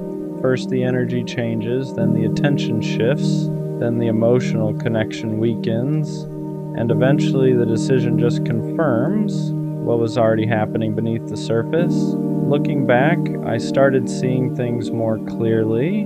There were moments where she seemed distracted, moments where our conversations felt less alive, moments where it felt like I was talking to someone who was physically there, but emotionally somewhere else. At the time, I didn't question it too much, because when you trust someone, you don't immediately assume they're drifting away. You assume things will stabilize again. You assume whatever feels off is temporary. But sometimes those moments aren't temporary. Sometimes they're the beginning of the emotional distance that eventually turns into separation. And when someone new enters the picture during that distance, everything accelerates, because now the attention they used to give you is being shared with someone else. And attention is powerful. Where attention goes, feelings follow. That's the part people don't realize until it's too late. Relationships don't only end because of arguments or big betrayals. Sometimes they end because someone else slowly starts occupying emotional space that used to belong to you. And once that space is filled, the connection you had starts shrinking. Not because you stopped trying, but because their focus shifted. And when someone's focus shifts, their feelings usually follow. So when she finally chose him, it felt sudden to me. But maybe it wasn't sudden at all. Maybe it was just the final step in something that had been changing quietly for a long time, and accepting that wasn't easy, because it meant admitting that the relationship I thought I still had was already fading before I realized it. Once I accepted that the relationship had been fading before the moment she chose him, something else started changing inside me. The story in my head started shifting. At first, the story was simple. She chose him because I wasn't enough. That thought sits heavy when someone leaves you for someone else, because it makes it feel like a comparison you lost, like you were weighed against someone else and came up short. But the more time passed, the more I started questioning that narrative, because if I'm honest with myself, I know who I was in that relationship. I was loyal, I was present, I showed up when things weren't easy, I stayed even when conversations got difficult, and those things don't suddenly lose value just because someone decides to walk away. Sometimes people don't leave because you were lacking something. Sometimes they leave because they're searching for something different, different timing, different energy, different experiences. And when someone is searching for something different, the person they leave behind isn't always the problem. They're just not the direction that person wants to move in anymore. That realization doesn't erase the pain instantly, but it does change the way you carry it, because instead of feeling like you lost a competition, you start realizing that you were simply part of someone else's journey, a chapter, not the entire story. And yeah, that can be hard to accept at first, because when you're in love, you don't imagine yourself as just a chapter. You imagine yourself as the ending, but life doesn't always work like that. Sometimes people walk into your life for a season, they teach you something, they change you in ways you didn't expect, and then they move on to a different path. And when that happens, the choice they make isn't always about your worth. Sometimes it's simply about their direction. She chose him, but that doesn't mean I was someone unworthy of being chosen. It just means her path went somewhere else. By the time enough time passed, the pain stopped feeling like rejection and started feeling more like clarity, because when someone chooses someone else over you, it forces you to confront something uncomfortable. You can't control who someone chooses. You can't convince someone to value what they've already started letting go of, and you definitely can't compete for someone who's already made their decision. For a long time, I thought about what I could have done differently. Maybe I could have been more exciting, maybe I could have been more unpredictable, maybe I could have noticed the distance sooner, but eventually I realized something important. Even if I had done everything perfectly, the outcome might have been the same, because when someone's feelings start shifting, they don't always shift because of something you did wrong. Sometimes they shift because that person is changing, their priorities change, their emotions change, the things they're drawn to change. And when that happens, the person they once chose can slowly stop feeling like the person they want to keep choosing. That doesn't mean the connection was fake, it just means it wasn't permanent. And once I understood that, something inside me relaxed, not because it stopped hurting, but because I stopped trying to rewrite the past. I stopped trying to find the exact moment where everything could have been saved, because sometimes relationships don't end because of a single mistake. Sometimes they end because two people slowly start walking in different directions, and when that happens, no amount of effort can force the paths back together. She chose him, and for a long time, that sentence felt like the worst thing that could have happened to me. But eventually I started realizing something else. If someone can choose someone else over you, then they were never meant to be the person who chooses you forever. And that realization hurts at first, but it also frees you, because it reminds you that being chosen by the wrong person isn't the goal. Being chosen by the right person is. Looking back now, the moment she chose him doesn't define me the way it used to. At first it felt like proof that I lost something important, but over time I realized something different. I didn't lose my ability to love, I didn't lose my loyalty, I didn't lose the way I show up for people when I care about them. Those things didn't disappear just because one person decided to walk away. The only thing that changed was the direction my life was moving in. And maybe that direction was always meant to change, because the truth is, relationships aren't about holding on to someone who no longer chooses you. They're about eventually finding someone who continues choosing you, not once, not only when things feel easy, but again and again. Through the normal days, through the difficult conversations, through the moments where excitement fades and what's left is commitment. And if someone can walk away from you for someone else, it simply means they weren't the person who was going to make that kind of commitment. She chose him, and that used to feel like the end of my story. Now it just feels like a moment that redirected it, because one day someone else will choose me, and when they do, it won't feel like a competition, it'll feel like certainty. I didn't realize it at first, but she was keeping me around just in case things didn't work out with someone else, just in case she got bored, just in case she needed someone who would always answer. And the worst part, I thought I was actually important to her, because she would still text me, still check in, still have those moments where it felt like we had something real. So I stayed, because when someone doesn't fully leave, it gives you hope. And hope is dangerous when it's built on inconsistency. There would be days where she talked to me like I was the only person that mattered, then days where it felt like I didn't exist. And every time she came back, I told myself the same thing. Maybe this time it's real, but now I see it clearly. I wasn't her priority.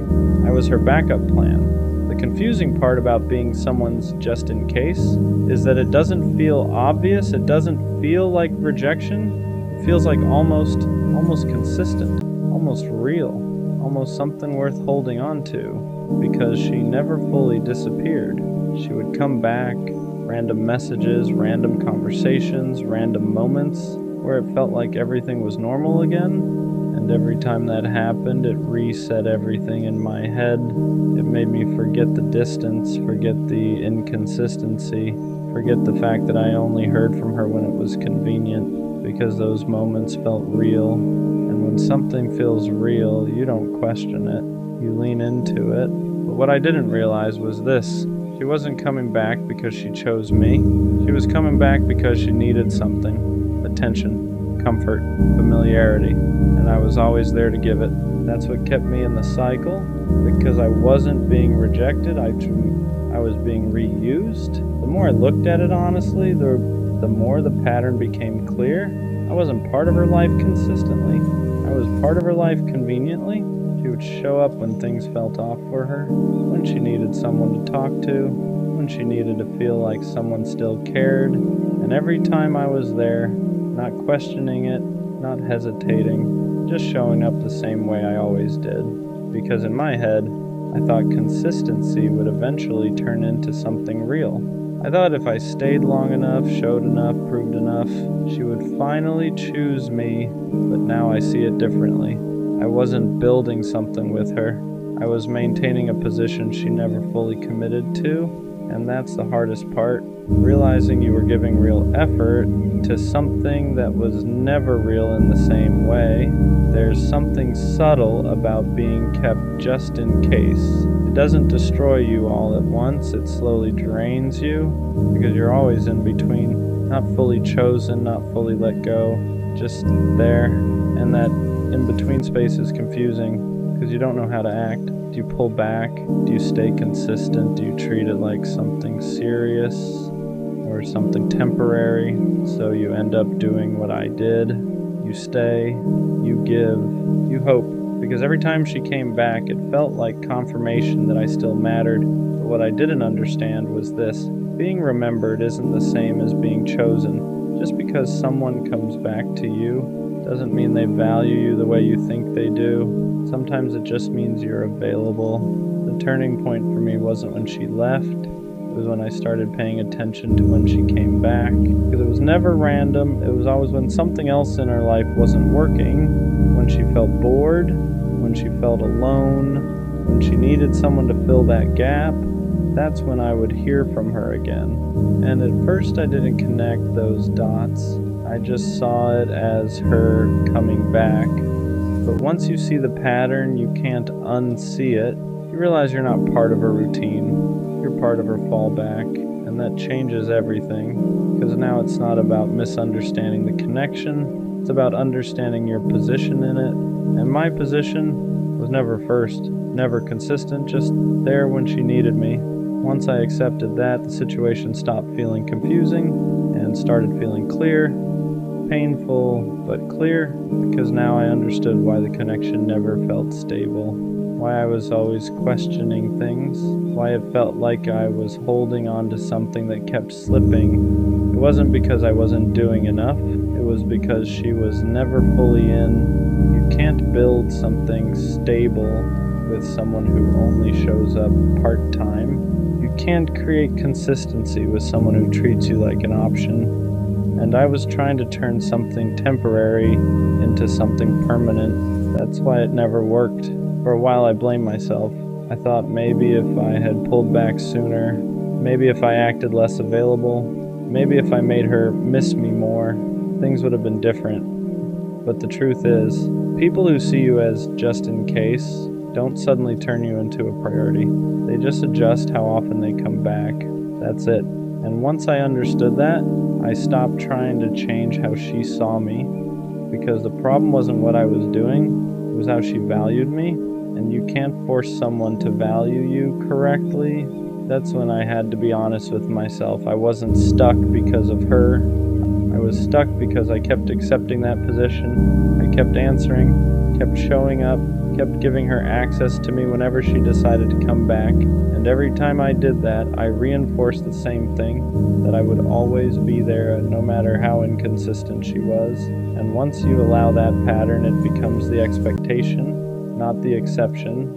So the real shift didn't come from her changing. It came from me realizing I had to stop participating in it. Walking away from that wasn't easy, because when you've been someone's just in case for a while, it starts to feel normal. You get used to the cycle, the ups, the silence, the return. And breaking that cycle means facing something uncomfortable, that the connection you thought you had was never what you believed it was. But once you step out of it, you start seeing clearly again. You start realizing how much energy you were giving to something that wasn't giving you the same in return, and that clarity changes everything. So yeah, she kept me around just in case, and for a while I stayed because I thought being there meant something, but now I understand the difference. Being someone's option isn't the same as being someone's choice. The right person doesn't keep you on standby.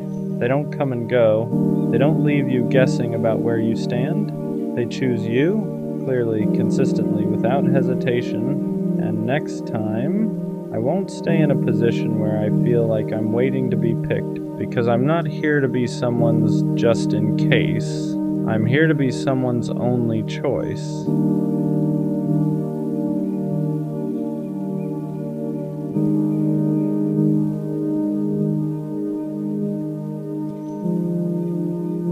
She made me feel loved, not in a loud way, not in a dramatic way, in a steady way. She checked in, she listened, she remembered the small things, and the crazy part? I didn't know what to do with it. Because when you're used to chaos, consistency feels unfamiliar. When you're used to chasing, being chosen feels suspicious. She wasn't confusing, she wasn't distant, she wasn't playing games, she was just there. And for some reason, that scared me more than anything. Healthy love feels calm. And when you're used to chaos, calm can feel boring. There were no mixed signals, no guessing games, no hot and cold energy. She didn't make me question where I stood, and that was new. I was used to intensity, late night arguments, emotional highs and lows, passion that felt like a roller coaster. With her, it was steady, and instead of relaxing into it, I started looking for something wrong. Because when you've been conditioned to associate love with anxiety, peace feels unfamiliar. You mistake stability for a lack of spark, consistency for predictability, security for missing something. But the truth, nothing was missing. I just didn't know how to receive love that didn't hurt first. Sometimes we don't sabotage love because we don't care. We sabotage it because we don't feel worthy of it. She showed up consistently, she communicated clearly, she didn't make me chase, and instead of feeling grateful, I felt exposed, because when someone loves you properly, they see you, not just the confident version, not just the charming version, the insecure parts too, the guarded parts, the parts that still haven't healed. And when you don't fully love yourself, being loved deeply feels uncomfortable. You start thinking, what if she realizes I'm not as solid as I seem?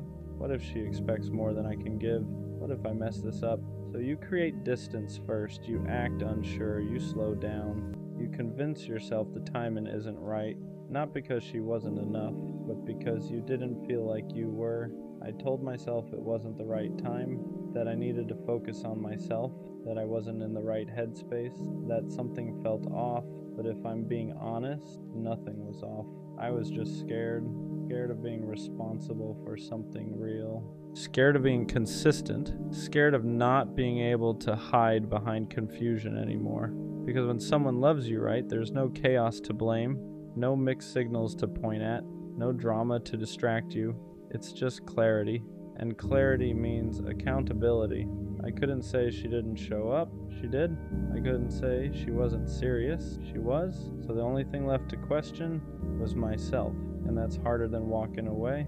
You don't always realize what you had while you have it. Sometimes you realize it in the silence after, when the good morning texts stop, when the consistency disappears, when the calm you once questioned is suddenly gone. And that's when it hits. She wasn't boring, she was safe, she wasn't too available, she was intentional. She wasn't lacking spark, she just wasn't chaos. I confused stability with something missing because I was addicted to intensity. And now that it's quiet, I see it clearly. She wasn't asking for too much. She was offering exactly what I claimed I wanted, and the hardest part is realizing she didn't leave because she didn't care. She left because I hesitated. Growth doesn't always happen while you're in something good. Sometimes it happens after you lose it, after the silence, after the distance, after you sit alone with no one to blame but yourself. That's when reflection hits differently. You replay conversations, moments you brushed off, times she asked for reassurance and you gave her half answers, not because you didn't care, but because you weren't mature enough yet to handle something healthy. And the painful part, you finally become the version of yourself that she needed, clearer, more emotionally aware, more ready, but she's not there anymore. And that's the lesson. Sometimes the right person meets you at the wrong version of yourself, and losing them is what forces you to grow. Now the question is different. Do I reach back out, or do I let her have the peace I couldn't give her before because missing someone isn't the same as being ready for them? Regret can feel like growth, loneliness can feel like clarity, but are you actually different, or do you just miss how she made you feel? That's the part nobody talks about. It's easy to want someone back when you finally understand their value. It's harder to admit you might still not be the version they deserve. Reaching out isn't about easing your guilt. It's about being certain you won't repeat the same pattern. Because if she loved you right once, she deserves someone who can love her right back. And if that's finally you, then show up differently. If it's not, let her be loved properly by someone who was ready the first time. Being ready isn't about having your life perfect. It's about emotional responsibility. It's about being able to communicate without shutting down, being consistent without feeling trapped, being vulnerable without running when it gets real. I thought being ready meant having money right, career right, timing right, but she didn't need perfection. She needed presence. She needed reassurance without having to beg for it. She needed clarity without having to decode it. She needed someone who didn't confuse peace with boredom. And the truth, I wasn't emotionally disciplined enough. I liked being loved, but I wasn't ready to love back at the same level. And that's the difference. Being ready means you don't just enjoy the love, you reciprocate it fully. Was losing her a mistake, or was it a lesson I had to learn the hard way? At first it felt like a mistake, like I let something rare slip through my hands, like I fumbled the one person who actually showed up right. But the more I sat with it, the more I realized something. If I wasn't ready, I would have hurt her eventually. Not intentionally, not maliciously, but through inconsistency, through hesitation, through emotional immaturity. And she didn't deserve that. Sometimes the loss isn't punishment, it's preparation. Preparation to become the version of yourself who doesn't run from healthy love, who doesn't confuse peace with boredom, who doesn't sabotage stability. Maybe she wasn't meant to stay forever. Maybe she was meant to show me what real love looks like, so I'd stop settling for less and stop being less. And that doesn't erase the regret, but it gives it meaning. Will she ever know how much she meant to me? Probably not in the way she deserved, because when she was loving me out loud, I was loving her quietly. When she was certain, I was unsure. When she was present, I was half in. And now that I finally understand her value, it's in hindsight. But here's what I do know. She raised my standard, not just for what I want, but for who I need to be. She showed me that love doesn't have to be chaotic to be real, that consistency isn't boring, that reassurance isn't weakness, that stability is rare, and maybe she'll never know how much she changed me. Maybe she'll never know that losing her is what forced me to grow. But one day, when I love someone the right way, fully, clearly, consistently, a part of that will be because of her, because she loved me right, even when I wasn't ready, and that's something I'll always respect. For the longest time I thought she loved me, not just liked me, not just enjoyed being around me. I thought she actually loved me because she talked to me every day. She wanted to know what I was doing. She asked about my life like it mattered to her. And when someone shows you that kind of attention, it's easy to believe the feelings behind it are real. So I believed it. I believed the late night conversations meant something deeper. I believed the way she smiled when we talked meant she cared. I believed all the time we spent together was building something real. But looking back now, I think she didn't love me. I think she loved the attention. There's a difference. When someone loves you, they care about who you are, your thoughts, your struggles, your future. They care about the person standing in front of them. But when someone loves the attention, the focus isn't really on you, it's on how you make them feel, the compliments, the validation, the feeling of being wanted. And for a while I was giving her all of that. I was the person who always answered, the person who always listened, the person who always showed up when she needed someone to talk to. And I thought that meant I mattered to her. But eventually I started noticing something strange. Whenever I pulled back, she suddenly came closer. Whenever I stopped giving her attention, she started reaching out again. Not because she missed me, but because she missed the way I made her feel.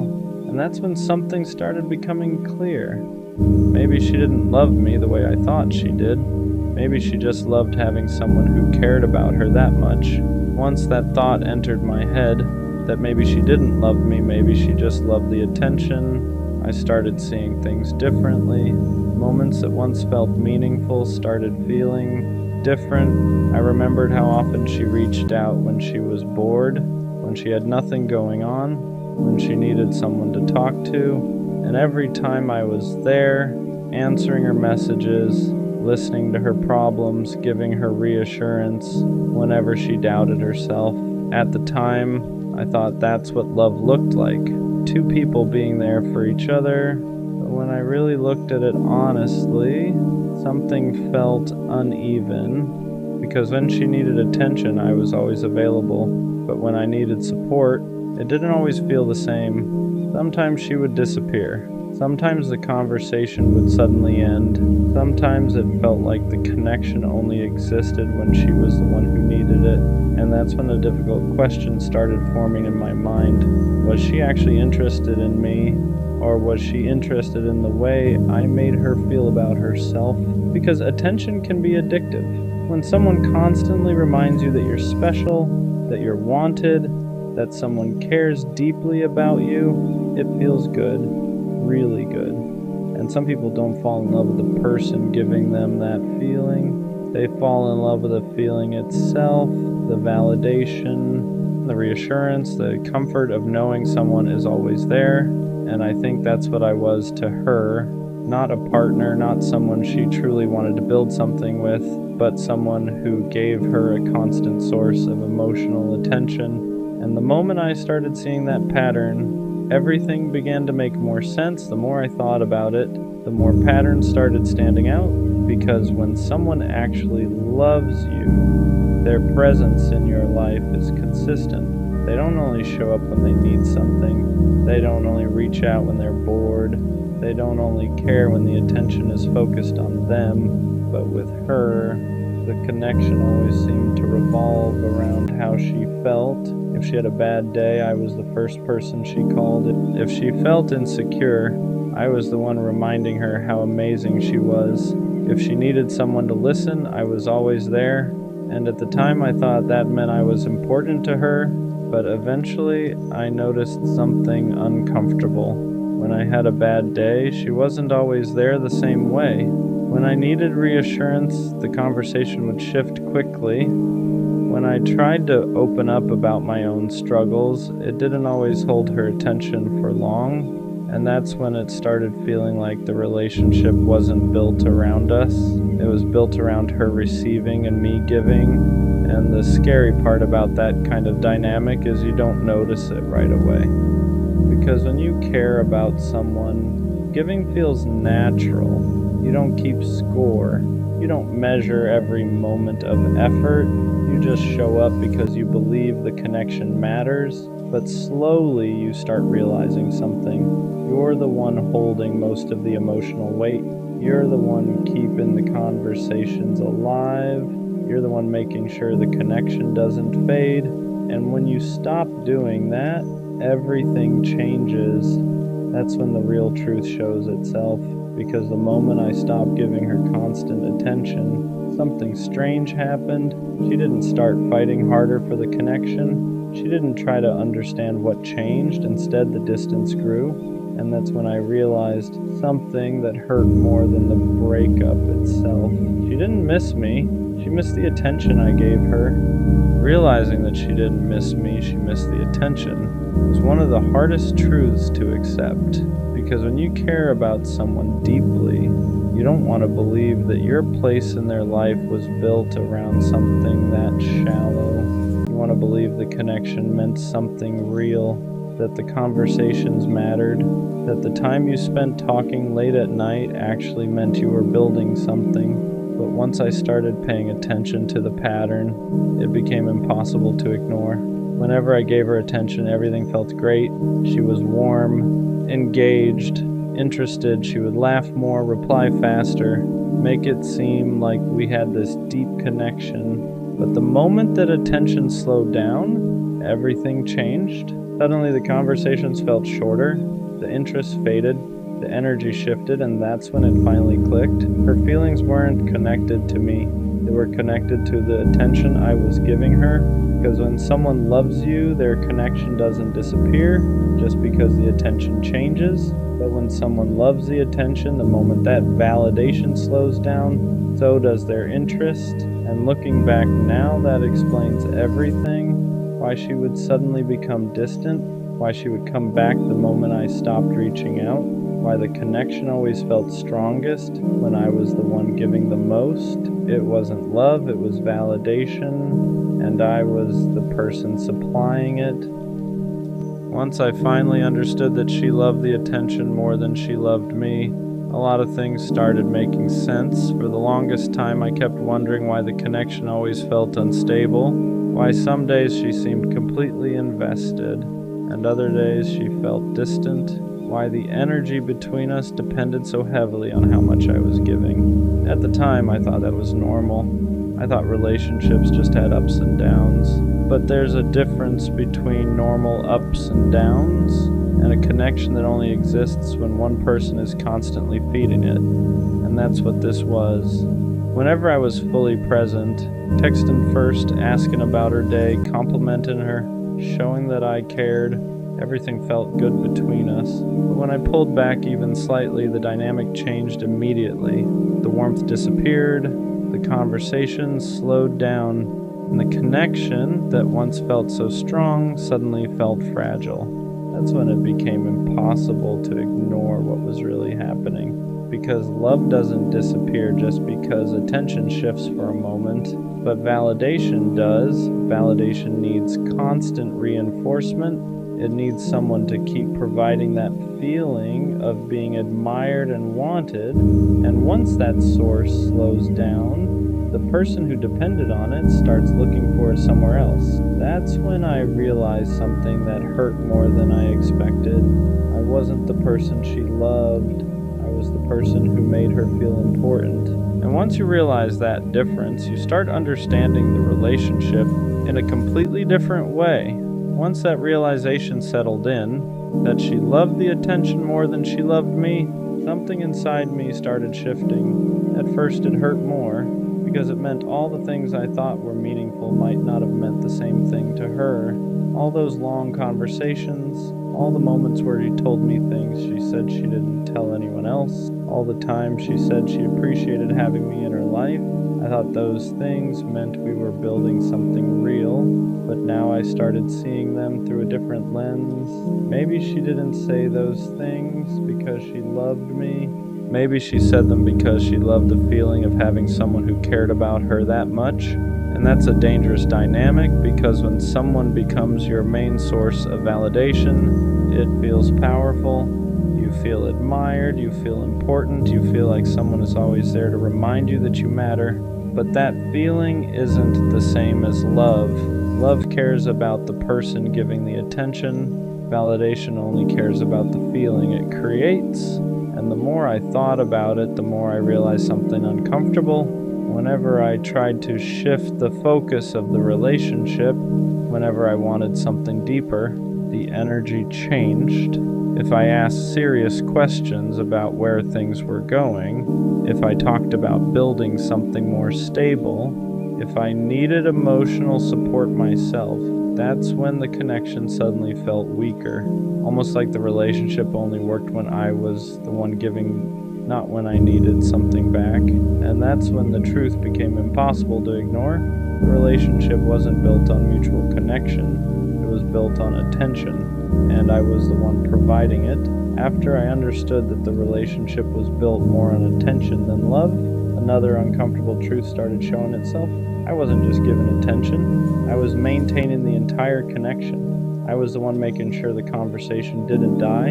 I was the one checking in first. I was the one asking how she was doing, making sure she felt heard, making sure she felt valued. And at the time, I didn't see that as a problem. When you care about someone, putting in effort feels natural. You don't think about it like a transaction. You think about it like loyalty. But over time, I started noticing something. The relationship only felt alive when I was feeding it. Whenever I stepped back, even a little, everything started fading. The messages slowed down, the energy dropped.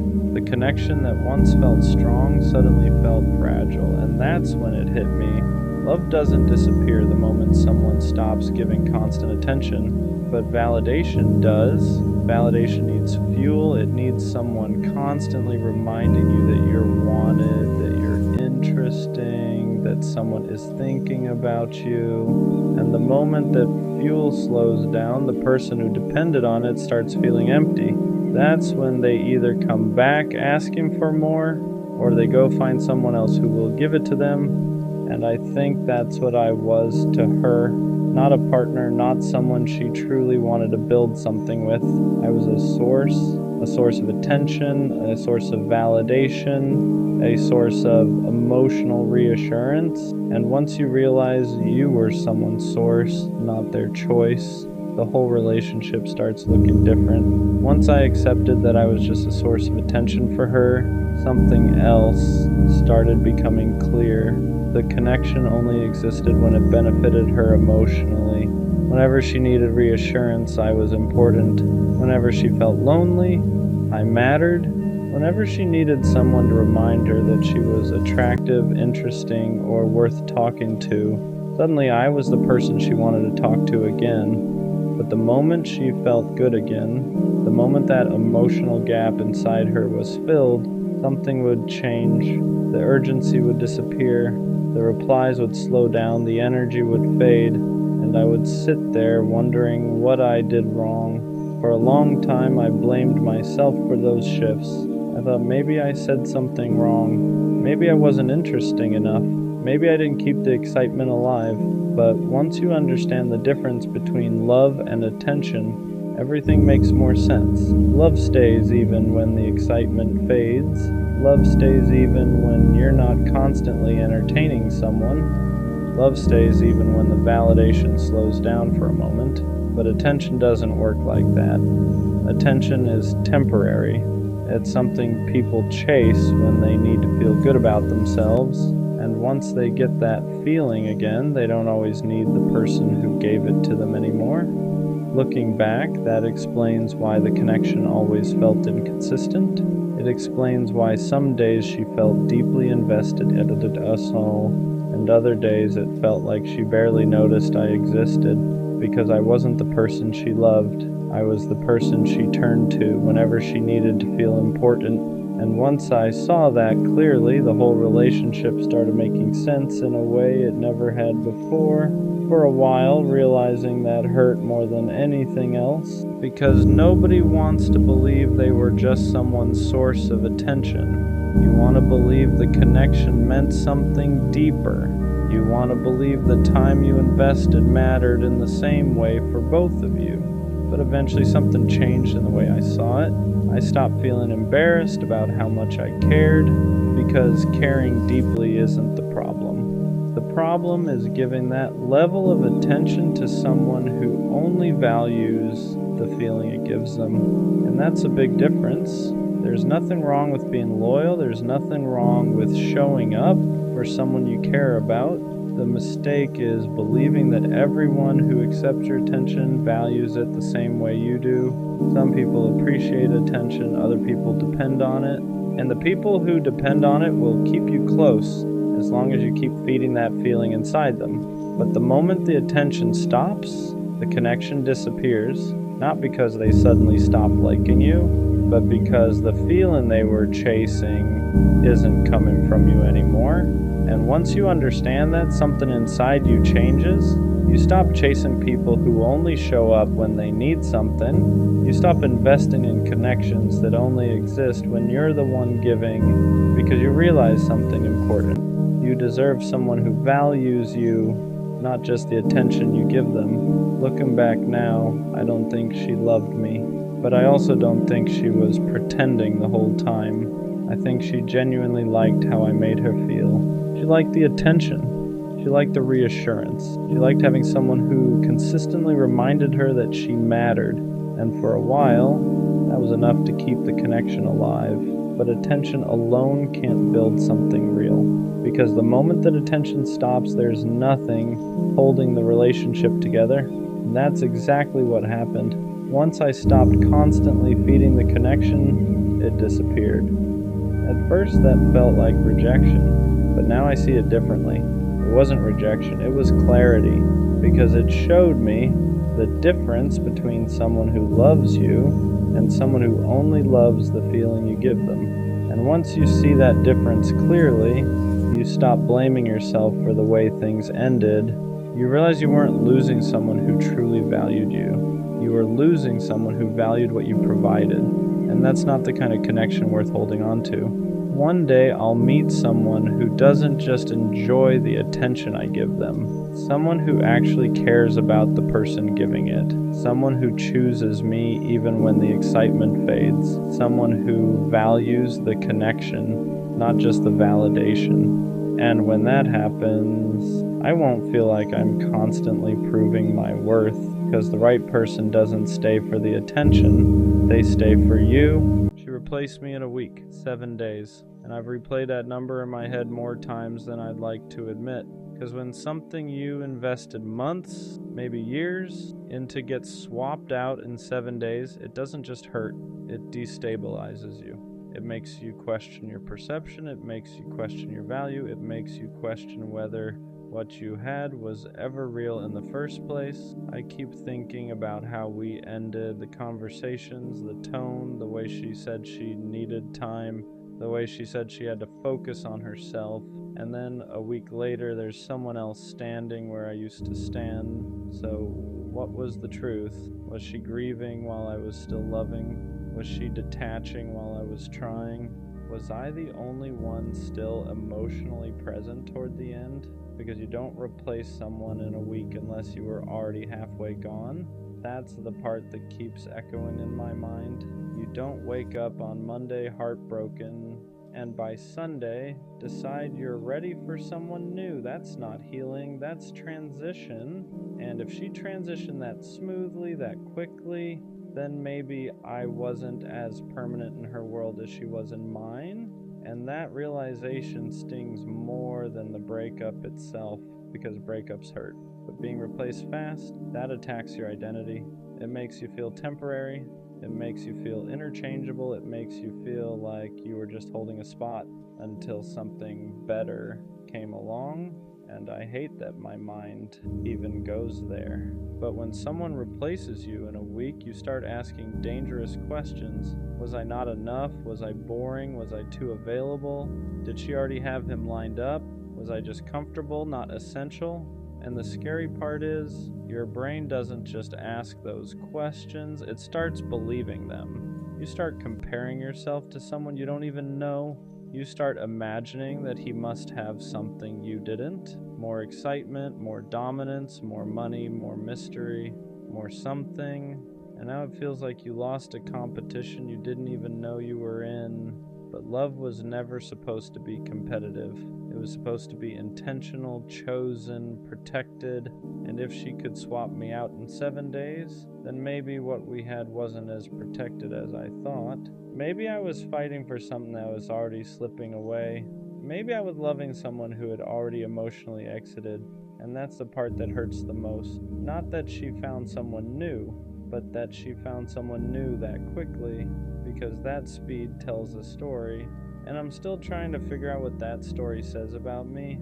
I think what really messed with me wasn't just that she replaced me, it was how effortless it looked, how natural she made it seem. Like I was just a chapter she flipped past without rereading, because I'm still here sitting with it, still replaying the last conversations in my head, still wondering if I missed signs, still trying to understand where it actually started falling apart, and she's already smiling next to someone new. That kind of speed doesn't just hurt, it humiliates you. It makes you feel like you were the only one emotionally invested at the end. Like while you were trying to fix it, she was already detaching. Like while you were thinking, we just need time, she was thinking, I need someone else. And the scariest part, I don't know which version of reality is true. Was she already talking to him before we ended? Was I slowly being phased out while I was still trying to show up?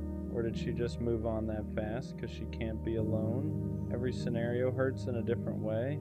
If she was already lining him up, then I was loving someone who was preparing my replacement. If she just needed validation that quickly, then I was never the emotional anchor I thought I was. And if she genuinely didn't feel anything after it ended, then maybe I meant less than I believed. That's what a 1-week replacement does to your mind. It makes you question the entire foundation. You start rewriting memories. That time she seemed distant, that time she picked a fight out of nowhere, that time she said she felt confused. Now they don't feel random anymore. Now they feel like early signs of an exit. And the worst part is realizing that you might have been the only one still emotionally inside the relationship toward the end, because you can't replace someone in a week unless you were already halfway gone. And that's the sentence that keeps echoing. Halfway gone. Maybe she left emotionally months ago. Maybe I was loving someone who had already checked out. Maybe the breakup wasn't the beginning of the end. Maybe it was just the announcement, and that realization shifts the pain, because now it's not just heartbreak, it's feeling blindsided, it's feeling like you were operating on outdated information, like you thought you were both building, but she was already packing. And I hate that this makes me question my value, because logically, I know someone moving on fast doesn't define me, but emotionally, it feels like it does. It feels like I was replaceable, interchangeable, temporary, and nobody wants to feel temporary in something they treated as permanent. I keep thinking about how deeply I committed, how I shut down distractions, how I defended her when people doubted us, how I chose her repeatedly. And now it feels like I was the only one guarding something she was willing to trade. That's what makes it feel unfair. Not that she moved on, but that she moved on like it was easy, like I was just space that needed to be filled. And that's the dangerous thought, because I wasn't just space, I was time, I was effort, I was loyalty, I was presence. And if she could replace all of that in 7 days, then either she never fully valued it, or she never fully processed it. And I don't know which one hurts more, because if she didn't value it, then I misjudged everything. And if she didn't process it, then she's just distracting herself. But distraction still feels like replacement when you're the one left behind. And I'm left here trying to rebuild confidence that got shaken by a 7-day timeline, trying to remind myself that speed doesn't equal significance, trying to remember that depth doesn't get erased overnight, because if what we had was real to me, then it was real, even if she replaced it quickly. But still, 7 days. That number doesn't just represent time, it represents how fast someone can move on when you thought you meant more, and I'm still trying to figure out what that says about her and what it doesn't say about me. The part nobody prepares you for is how fast replacement attacks your confidence, not just your feelings, your confidence, because heartbreak hurts your chest, but being replaced quickly hits your ego, and ego isn't pride, ego is identity. It's how you see yourself, and when someone moves on in a week, your brain starts filling in blanks you never wanted to think about. You start comparing yourself to someone you don't even know. What does he have that I don't? Is he more exciting, more unpredictable, more emotionally unavailable, more dominant, more detached? Did she need someone less steady, less serious, less invested? You start dissecting yourself like you were the problem to be solved. And that's dangerous, because now it's not just about her moving on, it's about you feeling like you lost to someone else, like this was a competition, like you were weighed against another option and didn't measure up. But here's the part that doesn't get talked about. If someone can replace you in a week, they didn't replace you. They replaced the role, they replaced the attention, they replaced the space, they replaced the feeling of not being alone, but connection, real connection, that doesn't get swapped that quickly. You can substitute company, you can substitute validation, but you can't duplicate depth overnight. And I have to keep reminding myself of that, because when you see them laughing together, posting together, looking comfortable together, your mind doesn't care about logic. It sees images and it translates them into meaning. They're happier. She upgraded. You weren't enough. But images don't show history. They don't show inside jokes. They don't show late night vulnerability. They don't show how deeply you invested. They show a moment, and moments are easy to manufacture. Depth takes time, and if she replaced me in 7 days, then either she had already emotionally left long before we officially ended, or she doesn't process loss the way I do. And both are hard to accept, because if she left emotionally before I did, then I was loving someone who was already gone. And if she doesn't process loss deeply, then I was loving someone who doesn't sit with pain. She escapes it. And escape looks like replacement when you're the one grieving. I won't lie though. Part of what hurts is feeling disposable. Like I was just a chapter. Like I was just a phase. Like I was someone she needed for that season. And once it was over, I was easy to move past. But here's what I'm starting to understand. People who move on that quickly aren't necessarily healed. They're avoiding, they're filling silence, they're covering discomfort, because sitting alone after a breakup is uncomfortable. It forces reflection, it forces accountability, it forces grief, and not everyone has the emotional discipline to sit with that. Some people run straight into the next distraction, not because the previous person meant nothing, but because feeling nothing feels easier than feeling everything. And I need to remember that her timeline isn't a measurement of my worth. It's a reflection of her coping style. Still, that doesn't erase the sting, because I'm still here thinking about what we had. Still processing, still grieving, still reconstructing my confidence, and she's already building something new. That imbalance feels unfair, like I'm stuck in emotional traffic while she sped through the exit ramp, and maybe that's the hardest pill to swallow. Not that she found someone else, but that she found someone else while I'm still untangling myself from what we were. It makes you feel behind, like you're losing, like you're weaker for caring longer, but caring longer isn't weakness, it's depth, and depth doesn't reset in 7 days. So maybe the real truth is this: she replaced the position, but she didn't replace the impact. And if what we had was real to me, then it mattered, even if she chose not to sit in it, even if she chose speed over reflection. because I would rather be the one who feels deeply than the one who forgets quickly. 7 days might look like replacement, but sometimes it's just avoidance in disguise. And one day, when the distraction fades, she might finally sit with what I've been sitting with this whole time. And by then, I'll be further ahead emotionally than she ever was. Not because I moved on faster, but because I actually processed it. And that's something nobody can replace in a week. The worst part about her replacing me in a week isn't even the new guy. It's the silence that came with it, because when someone moves on that fast, they don't just leave you, they erase you. The calls stop. The inside jokes disappear. The routine you built together vanishes, and suddenly the person who used to know your schedule, your moods, your patterns is giving that attention to someone else. That's what makes it feel unreal, because it's not just that she found someone new, it's that she redirected everything so easily. The same energy, the same time, the same effort, just different face. And that's when your mind spirals into the dangerous place. If she can give someone else what she gave me that quickly, was it ever special?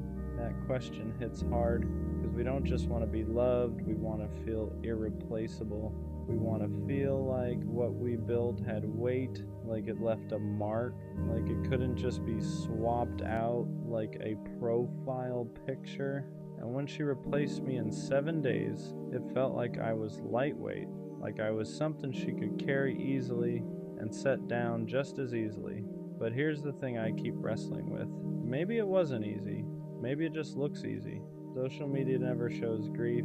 It doesn't show reflection. It doesn't show confusion. It shows highlights. And maybe what I'm seeing is the highlight reel of her coping. Because moving on quickly doesn't always mean you didn't care.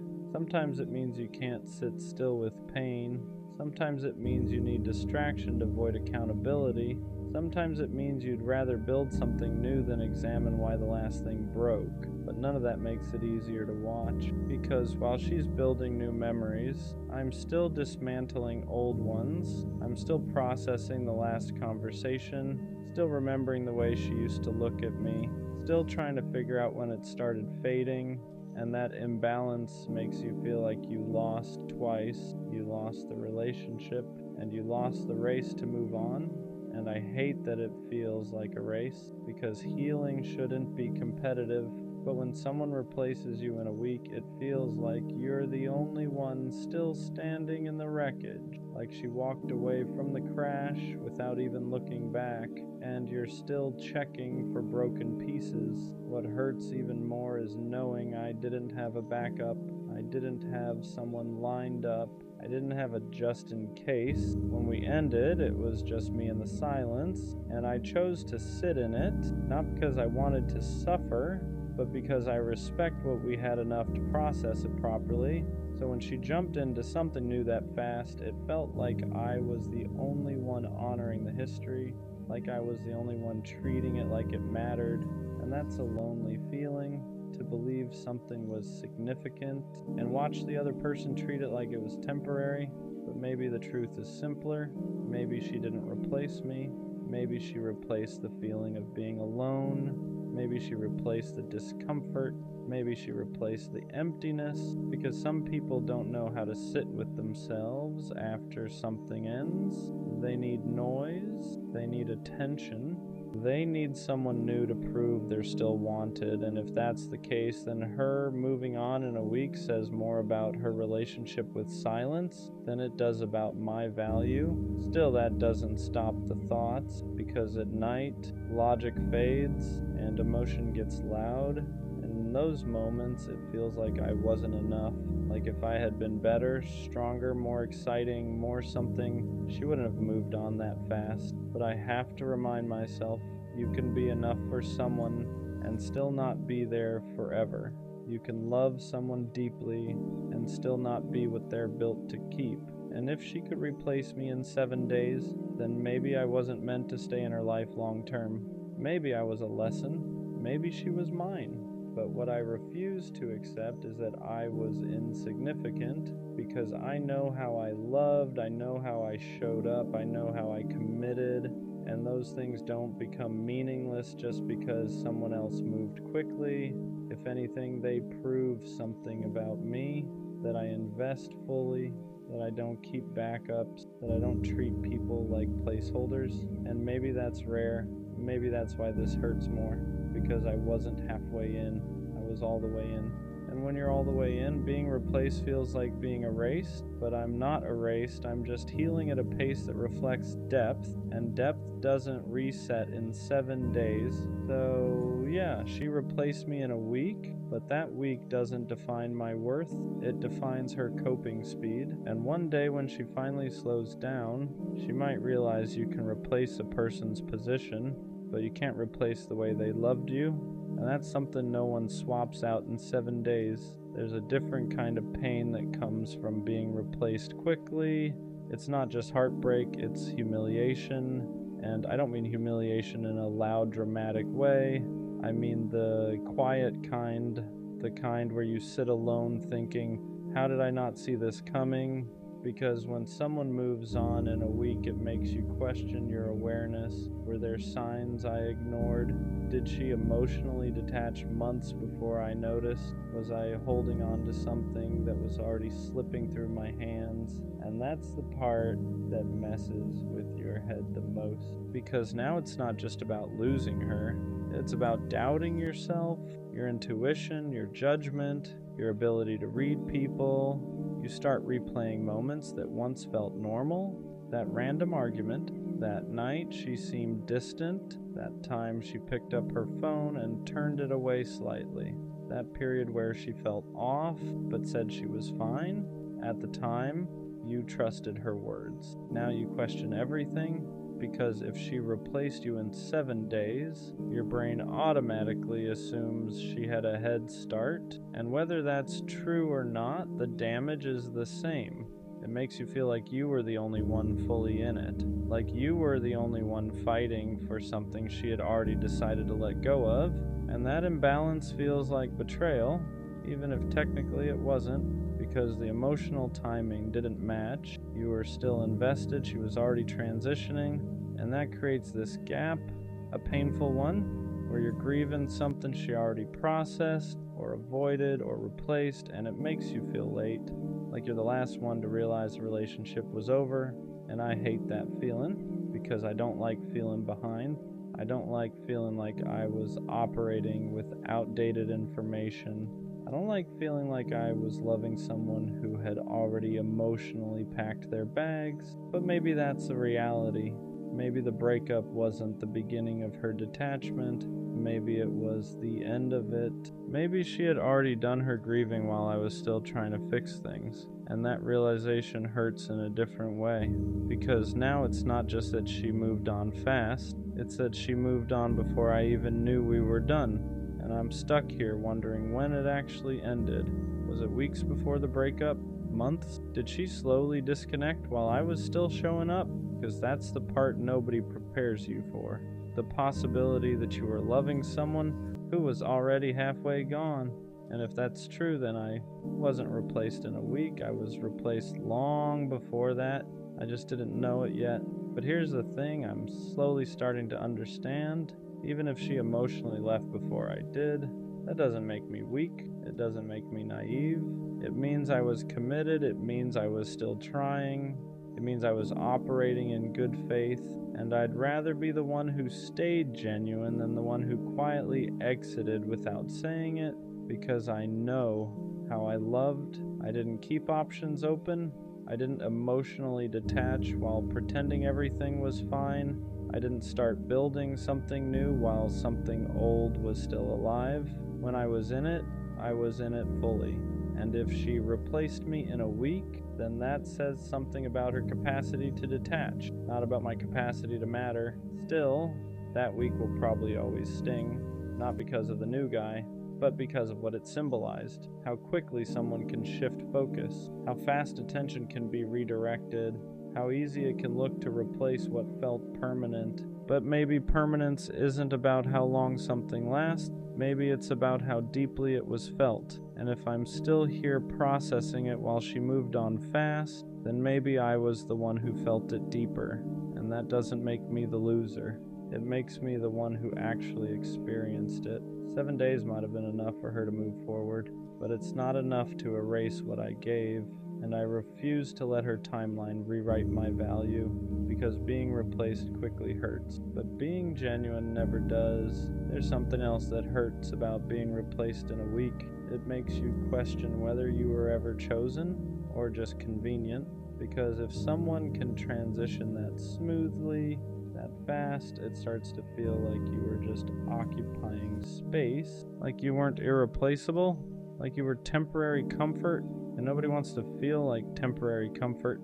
I keep thinking about the way she used to look at me, the way she said things like, I don't see myself with anyone else, the way she made it seem like what we had was rare, and now I'm sitting here wondering how rare something can really be if it can be replaced in 7 days. That's what makes it sting. Because rarity isn't supposed to be swappable, depth isn't supposed to be interchangeable. If something is special, it's supposed to leave a gap when it's gone. But her life doesn't look like there was a gap, it looks filled immediately. And that creates this internal conflict. Was I overestimating my importance? Did I romanticize something that was lighter to her than it was to me? Because when you care deeply, you assume the other person feels the same weight. You assume the attachment is mutual. You assume the history matters equally, but being replaced quickly makes you realize something uncomfortable. Not everyone feels at the same depth you do. Some people attach fast and detach faster. Some people build quickly and rebuild quicker. Some people don't see relationships as something sacred. They see them as something seasonal. And maybe that's the difference between us. Maybe I treat connection like something that deserves reverence, and she treats it like something that deserves momentum, because momentum doesn't stop, it just redirects, and that's exactly what she did. She redirected. The same attention, the same affection, the same emotional energy, just different recipient, and that's hard to swallow because it makes you feel like the container didn't matter, just the feeling. But here's the part I'm slowly realizing. If someone can redirect their attachment that fast, then maybe what they were attached to wasn't you. It was the feeling of being with someone. And that's not the same thing. There's a difference between loving a person and loving the experience of not being alone. And if she loved the experience more than she loved me, then of course she could replace me quickly, because she wasn't replacing a soul connection, she was replacing the role. And that hurts, but it also clarifies, because I don't want to be someone's role. I don't want to be someone's emotional placeholder. I don't want to be someone's for now. I want to be chosen with intention, held with depth, missed when I'm gone. And if she could swap me out in a week, then maybe I wasn't held the way I thought I was. But that doesn't mean I wasn't valuable. It just means she didn't hold me deeply.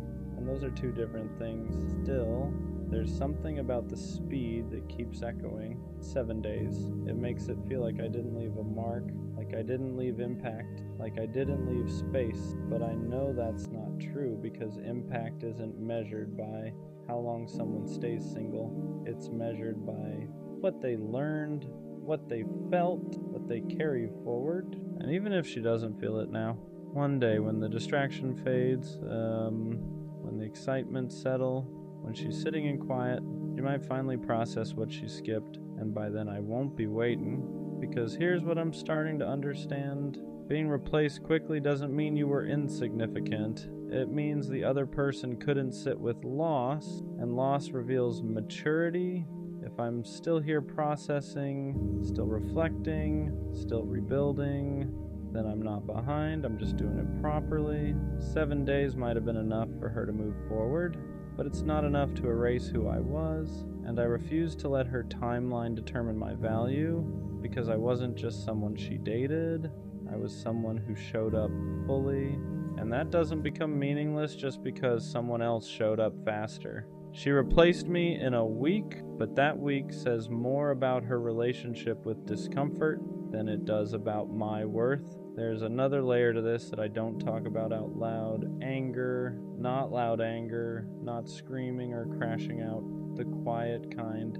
the kind that sits in your chest when you realize how easily someone redirected what you treated like sacred. Because I stayed loyal, I stayed committed, I stayed focused, and she moved on in 7 days. That makes you question fairness. It makes you feel like you played the game honestly while someone else was already preparing their next move.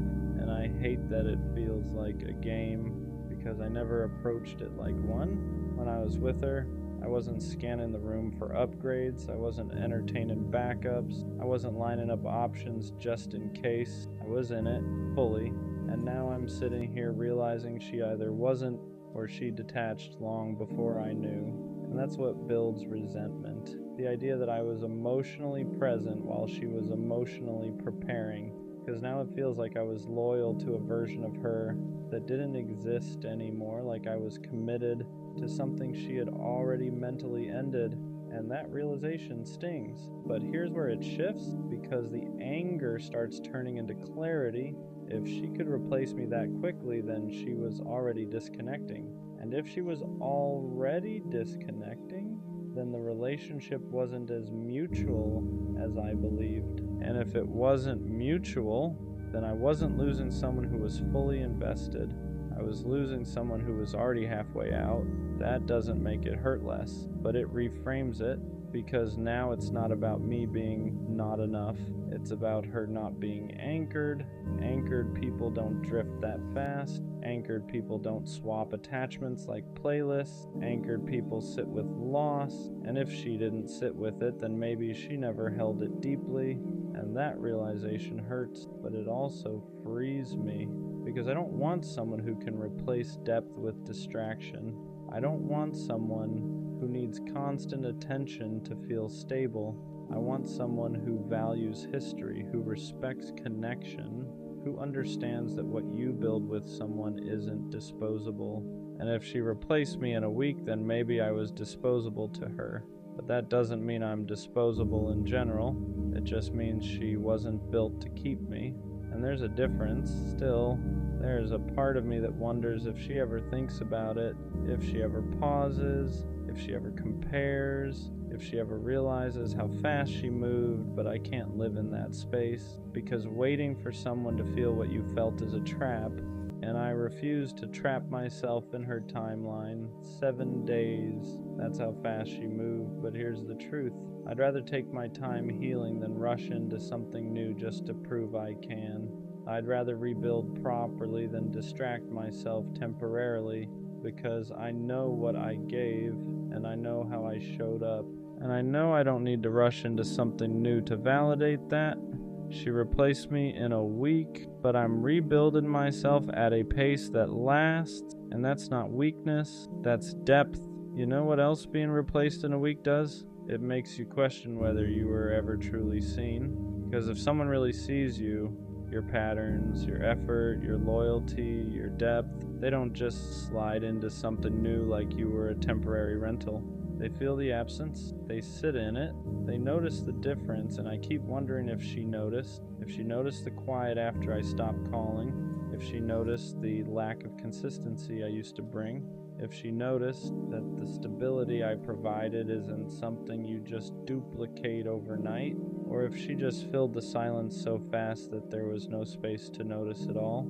That's what hurt. The possibility that I wasn't deeply registered, that I was experienced but not understood, because there's a difference between being with someone and truly knowing them.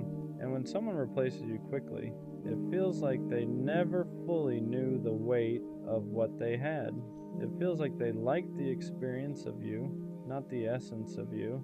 And I can handle someone not choosing me, but it's harder to handle feeling like I was easy to move past. I keep thinking about how careful I was, how intentional I was, how I didn't play games, how I didn't keep backups, how when things got hard, I leaned in instead of pulling away. And in the end, it feels like none of that slowed her down. 7 days. That number keeps echoing like a clock ticking in reverse, because for me, 7 days after a breakup feels raw, it feels heavy, It feels like I'm still adjusting to the silence, but for her, 7 days was enough to build something new. And that contrast makes you feel like you loved harder than you were loved. And that's a lonely realization, because loving harder isn't something you brag about. It's something you feel when the other person moves on faster, and you're left holding the emotional weight. But here's what I'm starting to see clearly. Just because she moved on quickly doesn't mean she processed it deeply. Speed isn't strength. Speed can be avoidance. Speed can be distraction. Speed can be ego protection. Sometimes people rush into something new not because the old thing meant nothing, but because it meant too much. Because sitting alone would force them to face what they lost, and not everyone is strong enough to sit in that kind of silence, and maybe I am. Maybe the reason I'm still here thinking, reflecting, feeling is because I actually let it hit me. I didn't numb it, I didn't immediately replace it, I didn't run from it, I sat with it. And sitting with pain requires maturity. It requires discipline, it requires emotional depth. So maybe this isn't about me being less valuable, maybe it's about me being more capable of processing. And that's not weakness, that's growth. Still, there's something about knowing she's creating new memories that stings, because those were supposed to be ours. The random laughs, the new places, the inside jokes. Now someone else gets that version of her, and I have to let go of the idea that it was only meant for me. And that's hard, but here's the truth I can't ignore anymore. If she could replace me in a week, then I was loving someone who wasn't built to stay long term. Because people who are built to stay don't detach that fast. They don't redirect that easily. They don't swap depth for novelty overnight. And I don't want someone who can treat connection like it's interchangeable. I want someone who understands the weight of history, who understands that what you build with someone isn't disposable, who understands that real attachment doesn't reset in 7 days. So yeah, she replaced me in a week, but I'm rebuilding myself in a way that lasts longer than a rebound ever will. And when I look back at this one day, I won't just remember the hurt, I'll remember the clarity, because being replaced quickly doesn't mean you were insignificant. It means the other person wasn't anchored, and I refuse to confuse someone else's instability with my lack of worth. 7 days might have been enough for her to move forward, but it's not enough to erase what I was. And one day, when I'm with someone who values depth the way I do, this week won't define me.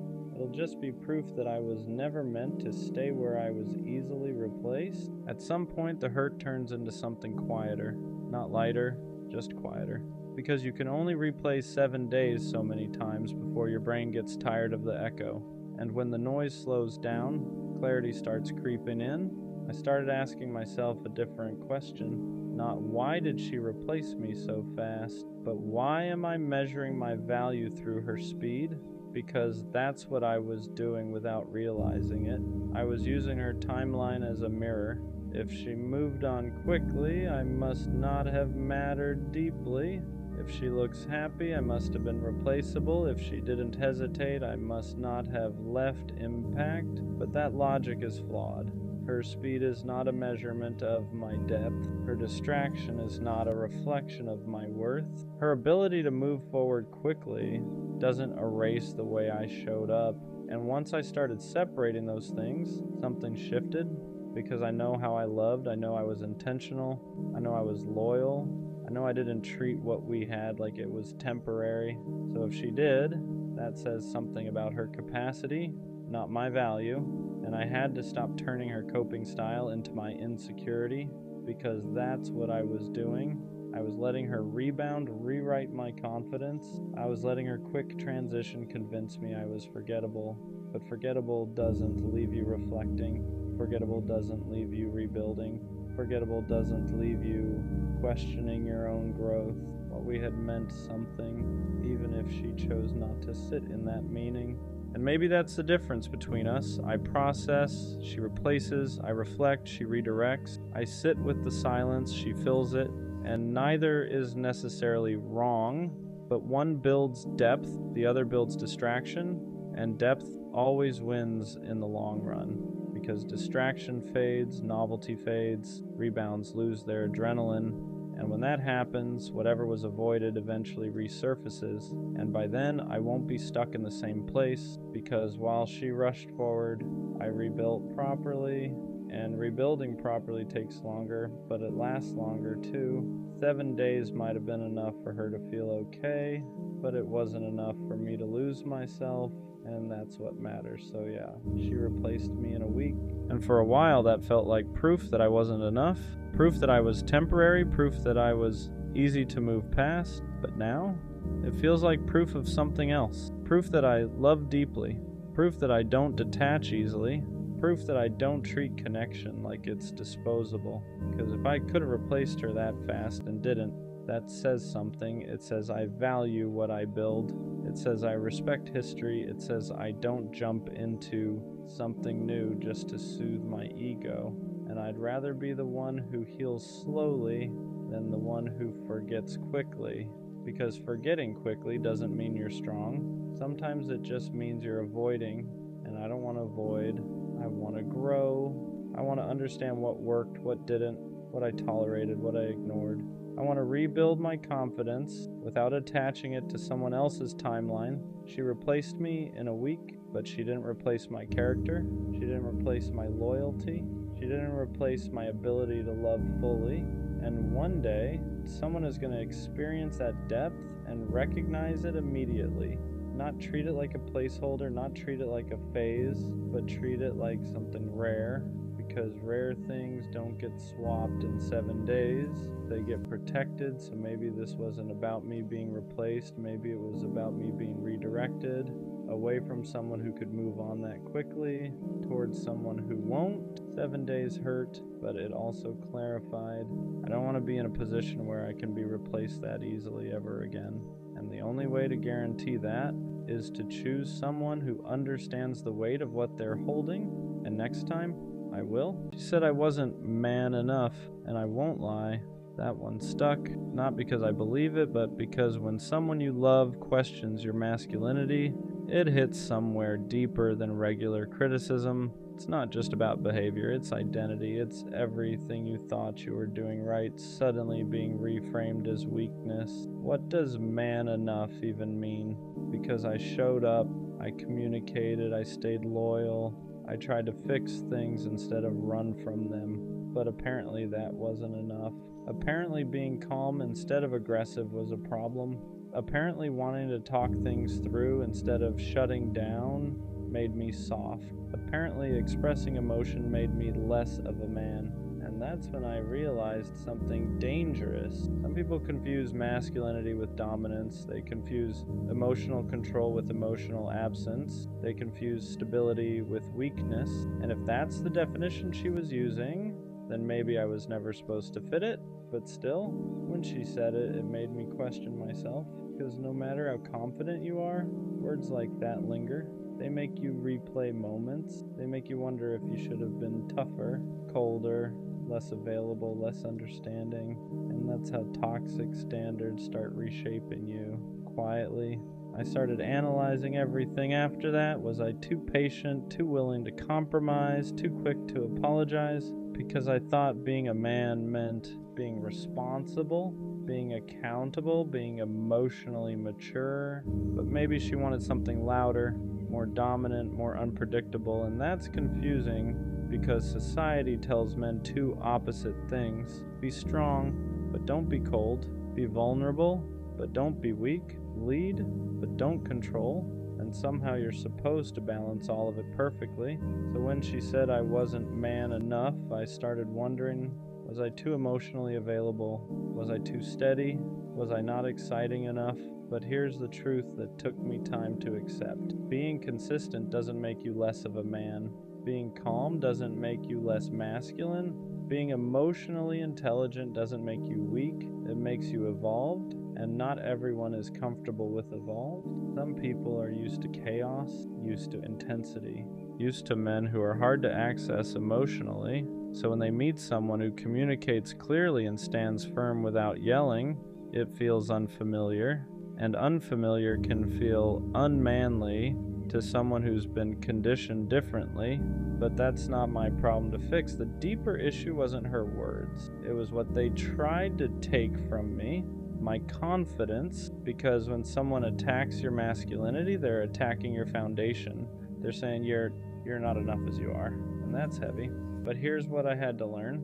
Being man enough means being emotionally unavailable. If it means suppressing how I feel, if it means pretending I don't care, if it means dominating instead of communicating, then I don't want that version of masculinity, because strength isn't loud. It's controlled, it's stable, it's secure enough to not overreact. It's confident enough to not prove itself constantly. And maybe she mistook calm for weak. Maybe she mistook kindness for softness. Maybe she mistook emotional awareness for insecurity. But that doesn't redefine me. It just shows what she was used to. What hurt the most wasn't that she left. It was that she framed it like I lacked something, like I needed to become more, like I needed to step up into some undefined standard. But love isn't about becoming someone else to fit someone's idea of masculinity. It's about alignment. If she needed someone louder, more dominant, more emotionally distant, that's preference, not proof that I wasn't enough. Wasn't. Because being man enough shouldn't mean performing toughness. It should mean integrity, leadership, emotional control, responsibility. And I had all of that, just not in a way that matched her expectations, and that's okay. I realized something important after sitting with it. The right woman won't question your masculinity. She'll feel safe in it. She won't need you to be aggressive to feel protected. She won't need you to be emotionally shut down to feel secure. She won't test your dominance to measure your worth.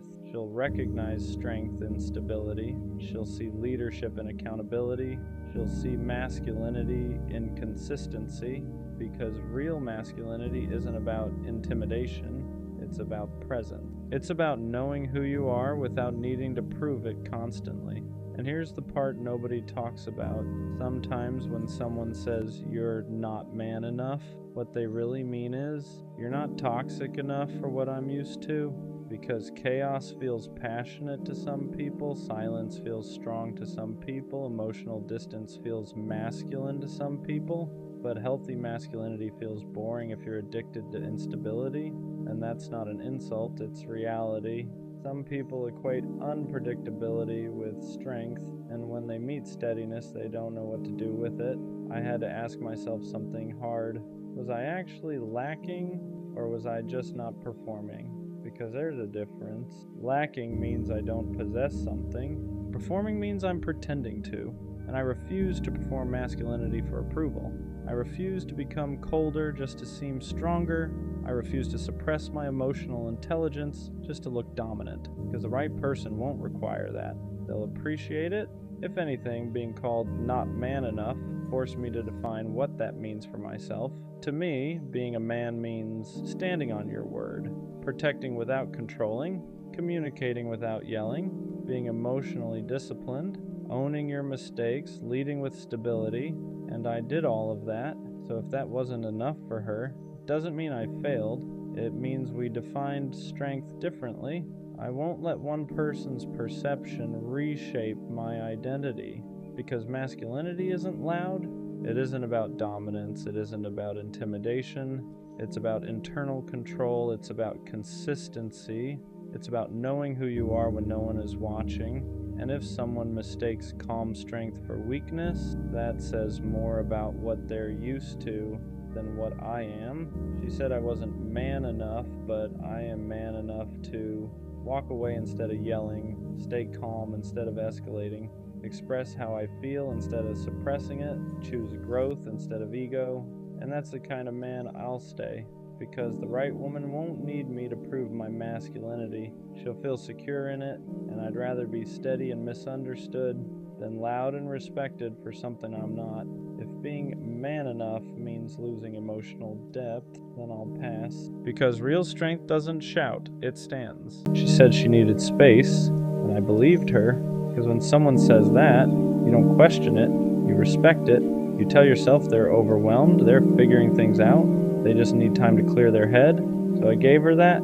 I didn't chase, I didn't pressure her, I didn't try to force conversations that she clearly wasn't ready to have, I stepped back.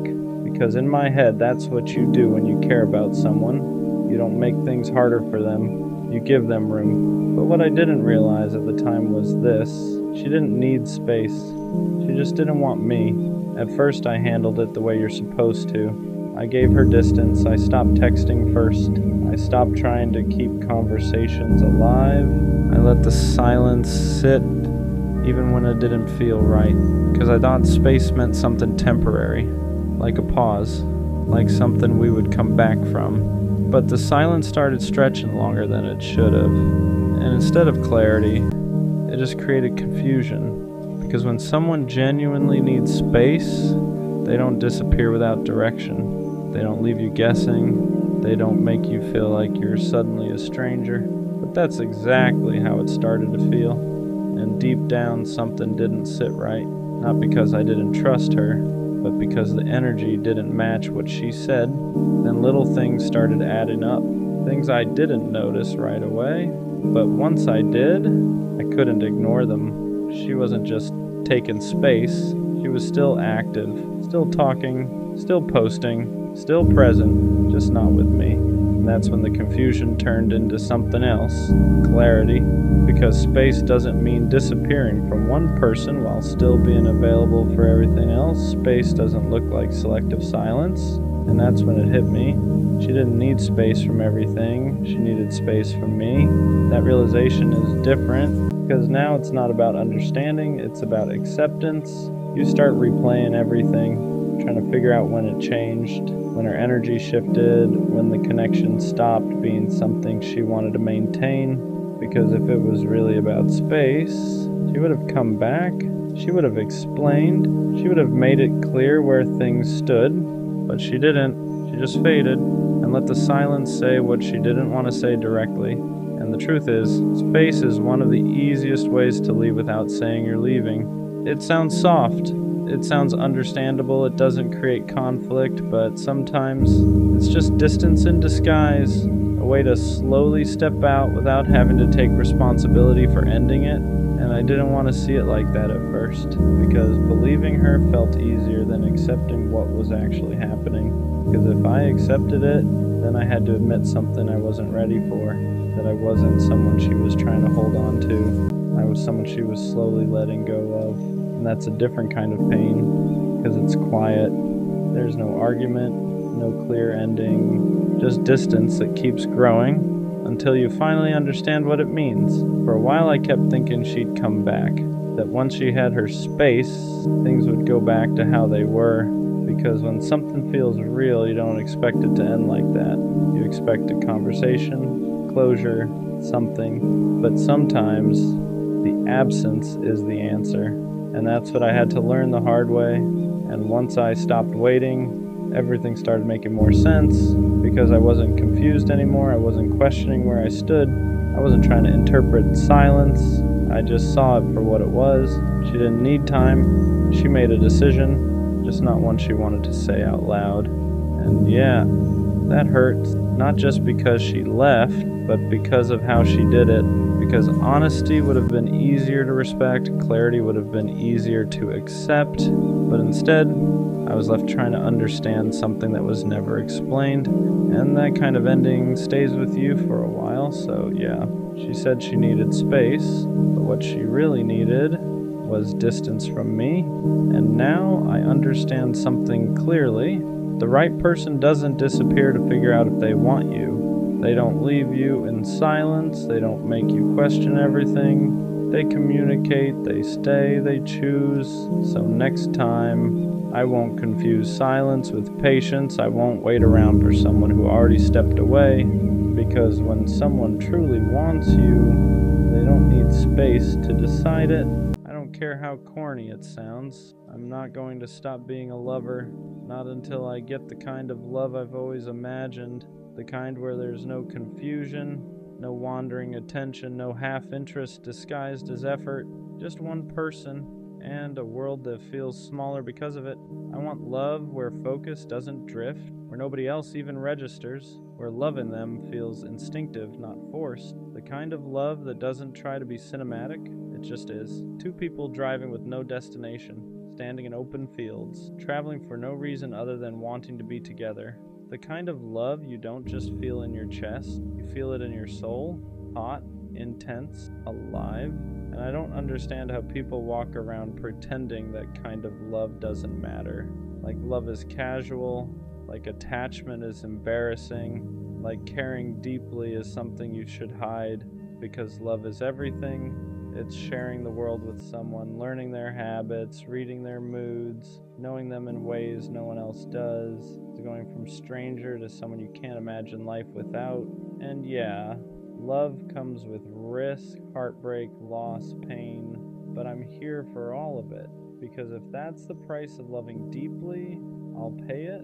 I'll take the uncertainty, I'll take the scars, I'll take the ache that comes with caring. What makes it hard sometimes isn't loving deeply, it's loving deeply in a world that pretends not to care. People act like being attached is weak, like wanting someone fully is desperate. They call it being nonchalant. They call it cool. They call it protecting yourself. But to me, it just feels empty. I don't want love that's casual. I don't want half interest. I don't want to pretend I wouldn't be devastated if I lost someone I truly cared about. I want to feel it, all of it. I want the kind of love where my heart is completely in, no exits, no backups, no pretending. And yeah, that makes me vulnerable. It means I get hurt easier. It means I feel things more intensely, but I'd rather feel everything than live numb just to look unbothered. Because loving deeply isn't weakness, it's courage. It takes guts to say, I want you fully. I'm choosing you. I'm not scared to care. And maybe that's why it feels lonely sometimes, because not everyone is built to love like that. Some people close their hearts after pain. Others keep theirs open, not because they're naive, but because they refuse to let disappointment turn them cold. You don't love deeply because it's easy. You love deeply because it's who you are. And even when it costs you, you'd still rather feel everything than live a life that feels hollow. You already know how this can end. You know love can break you. You know it can leave scars. You know it can take pieces you don't get back. And still, you choose it. Not because you're reckless, not because you're desperate, but because a life without love feels smaller than a life with heartbreak. You're not chasing perfection, you're chasing connection. The kind that makes ordinary moments feel alive, the kind that makes the world feel louder and quieter at the same time. And once you've felt even a glimpse of that, you can't pretend you don't want it anymore. So yeah, you risk it again, you open your heart again, you believe again. Not because you forgot the pain, but because you decided it wasn't stronger than your capacity to love. Being a lover boy doesn't mean you ignore reality. It means you face it and still choose love anyway. You're not asking for perfection, you're asking for presence, for a love that feels mutual, chosen, clear. And wanting that doesn't make you unrealistic, it makes you honest. Because once you know how deeply you can love, you stop settling for anything that asks you to dim that fire. So, no, the lover boy in you isn't dying, he's just waiting.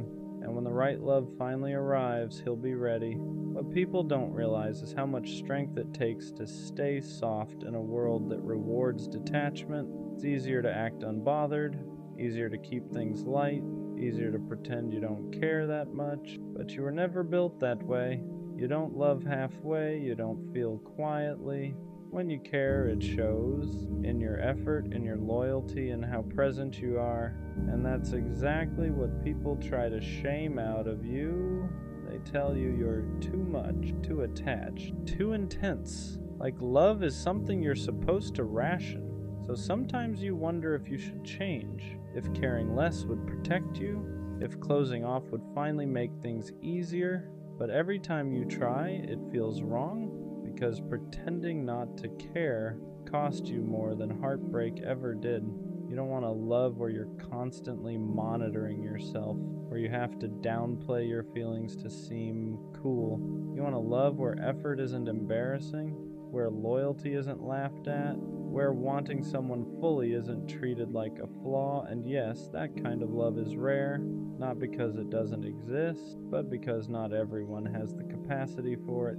Some people love with caution, some love with conditions, some love with one foot out the door. You love with your whole chest, and that means when it ends, it hurts differently. You don't just lose a person, you lose the future you already pictured, the version of yourself that only existed with them. But even after that pain, you don't harden, you don't turn cold, you don't become bitter, you grieve, and then you stay open. Not because you're naive, but because you understand something others don't. Love isn't dangerous, avoidance is. A life spent protecting yourself from ever being hurt is a life spent never being fully alive. So you keep choosing love, even when it costs you, even when it scares you. Because being a lover was never about guarantees, it was about courage. And no matter how many times the world tells you to be smaller, to care less, to guard your heart, you don't. Because the lover boy in you knows one truth: a heart that can love deeply is never something to be ashamed of. People who love like you often feel out of place, not because there's something wrong with them, but because the world isn't built for hearts that don't know how to love halfway. You walk into spaces where everyone is guarding themselves, where effort is calculated, where caring too much is treated like a mistake you should have learned from by now. And you can feel it, the hesitation, the emotional distance, the way people keep one foot out the door just in case. Meanwhile, you're standing there ready to choose someone fully if they'd just meet you halfway. That contrast can feel isolating. You start wondering if you're outdated, if your way of loving belongs to another time, another kind of world, because it feels like everyone else is playing it safe while you're still willing to risk your heart, and that makes you stand out. Not loudly, but deeply.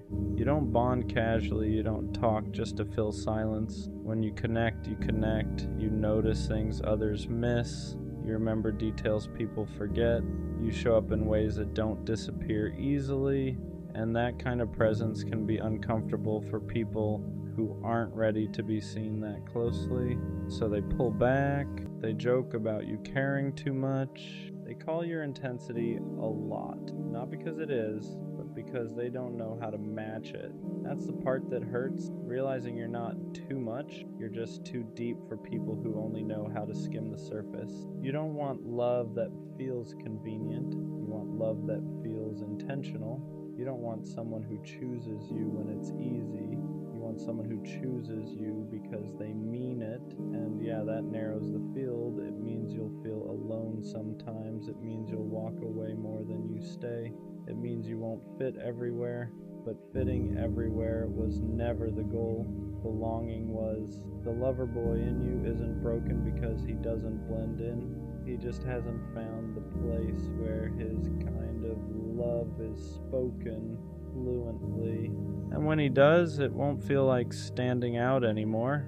It'll feel like coming home. Loving this deeply almost always comes with loneliness first. Not because you're doing something wrong, but because alignment takes time. When you love with your whole heart, you don't rush into anything just to feel chosen. You don't settle for attention that fades. You don't accept half presence just to avoid being alone.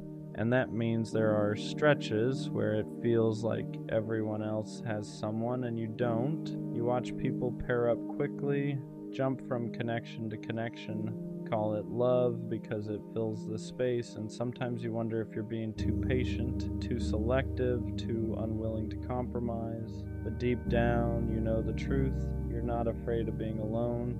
You're afraid of being half-loved. You don't want a relationship that feels like constant self-editing, where you have to mute your feelings, where your intensity is treated like a problem instead of a gift. So you wait, not passively, intentionally.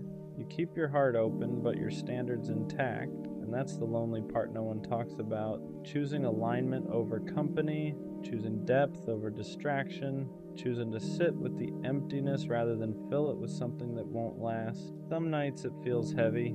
You question whether it's worth it, whether anyone will ever meet you at the level you're willing to love. But then you remember something important.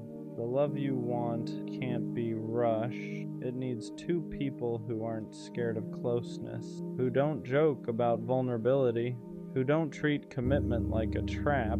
And until that shows up, being alone is still safer than shrinking yourself. The lover boy in you isn't lonely because he's lacking. He's lonely because he's waiting for something real. And real love doesn't arrive loudly. It arrives aligned. The lover boy gets misunderstood a lot. People look at the way you love and assume it comes from neediness, from insecurity, from not knowing how to be alone. But that's never been true. You don't love deeply because you're afraid of being by yourself. You love deeply because you know how to be alone and still choose connection. There's a difference. You're not reaching for someone to fill a void. You're reaching because you want to share a life you already know how to carry on your own. But in a world obsessed with detachment, depth gets mislabeled, caring becomes too much, consistency becomes clingy, wanting clarity becomes pressure, so people tell you to chill, to play it cool, to act like you don't care as much as you do. And for a while you try. You soften your words, you hold back your feelings, you pretend you're less invested than your heart actually is. But it never feels right. Because loving quietly when you feel loudly starts to feel like lying to yourself. You don't want to be mysterious. You don't want to be distant. You don't want to be someone who treats love like a game of leverage. You want honesty. You want effort that isn't embarrassing, commitment that isn't mocked, connection that doesn't require you to minimize who you are. And the truth is, people who can't handle that were never going to meet you where you stand anyway.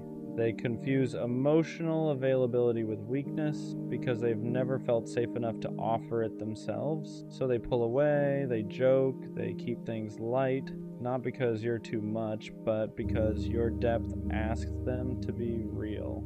And not everyone is ready for that. The lover boy isn't misunderstood because he loves wrong. He's misunderstood because he loves honestly in a world that prefers control. And one day, someone won't ask you to tone it down. They won't call your care extra. They won't flinch at your intensity. They'll recognize it because they've been looking for someone who loves like you, without fear, without games, without holding back. One thing people get wrong about you is thinking you lose yourself in love, that you disappear, that you abandon who you are, just keep someone close. But that's not what loving deeply means to you. You don't give your heart away blindly. You give it intentionally. You're aware of the risk. You feel the fear. You know exactly how much it can hurt, and you still choose to love, not because you don't value yourself, but because you refuse to live guarded out of fear. There's a difference between protecting your heart and closing it. Closing it is pretending you don't care. Protecting it is knowing when to walk away without turning cold. And that's something you had to learn the hard way. You've loved people who couldn't meet you emotionally, who enjoyed your warmth but never offered shelter in return. And each time you didn't lose your softness, you refined it. You learned to notice effort, to listen to consistency, to believe actions more than potential. You learned that loving deeply doesn't mean tolerating confusion. It doesn't mean waiting forever. It doesn't mean accepting less than what you give. So now you love with boundaries, not walls, boundaries. You stay open, but you don't stay where you feel unseen. You express yourself, but you don't beg to be understood. You give fully, but only where there's room for you. That's growth. The lover boy in you didn't harden, he matured. He learned that protecting his heart doesn't mean dimming his light. It means choosing spaces where that light is welcomed. And that's why when you love again, it won't consume you. It'll expand you. Because this time you won't confuse intensity with imbalance. You'll recognize the difference between passion and peace. At some point, you stop mistaking chaos for passion.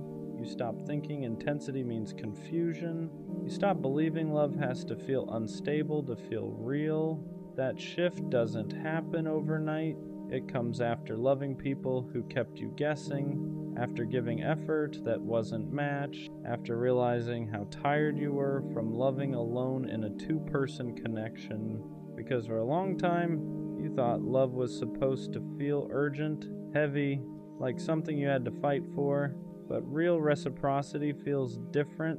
It doesn't spike your anxiety. It doesn't make you question your place. It doesn't leave you replaying conversations or wondering if you asked for too much. Mutual love feels calm, not boring, steady.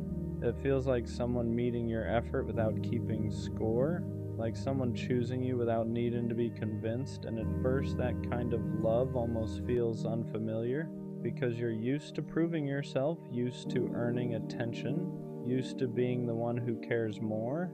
So when someone shows up consistently, communicates clearly, and doesn't flinch at your depth, your body has to unlearn the chaos. You have to remind yourself that peace doesn't mean lack of passion. It means safety. You don't feel smaller around them. You don't feel like you're too much. You don't feel like you need to dim anything. Your intensity doesn't scare them. It reassures them. And that's when it clicks. Love was never supposed to feel like survival. It was supposed to feel like partnership. The lover boy doesn't stop loving deeply. He just stops loving unevenly. He stops pouring into places that don't pour back. He stops calling inconsistency timing, stops calling confusion chemistry, stops calling bare minimum effort. Because once you've tasted reciprocity, you can't go back. You can't unfeel what it's like to be met where you stand. And that's when loving deeply finally feels light. Loving deeply doesn't disappear. It just becomes selective. After everything you've felt, everything you've learned, you don't stop wanting connection. You stop giving it away too easily. You don't rush anymore. Not because you're guarded, but because you understand your capacity. You know how much you give, how present you are, how deeply you attach, and you're careful about where that kind of love lands. That doesn't mean you're closed off. It means you're intentional. You don't entertain mixed signals. You don't romanticize inconsistency. You don't chase potential while ignoring reality. You pay attention now to effort, to follow through, to how someone shows up when things are calm, not just when things are exciting. Because you've learned that real love isn't proven in intensity alone. It's proven in consistency, and the people who are right for you won't be intimidated by that. They won't feel pressured by your depth. They won't joke about you caring too much. They won't need you to shrink to make them comfortable. They'll respect the way you love because they love the same way. That's the shift. You're not asking for more than before. You're just no longer accepting less. You still want closeness, still want loyalty, still want that kind of connection where the world feels quieter because someone chose you fully. But now you're patient with people, not with uncertainty. You're open to love, not to confusion. And that's how the lover boy grows. Not into someone colder, but into someone clearer. Someone who knows that loving deeply isn't about giving your heart to everyone who shows interest. It's about giving it to someone who knows how to hold it. Before the right love shows up, the lover boy is usually alone for a while.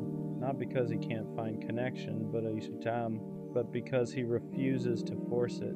He's learned what happens when you fill space just to avoid loneliness, how quickly comfort turns into compromise, how easy it is to lose yourself when you accept something that doesn't fully meet you. So he chooses solitude instead, and solitude teaches him things love never could.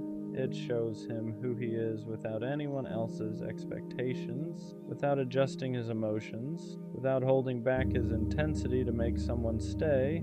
He learns how to sit with himself, how to enjoy quiet, how to be fulfilled without external validation.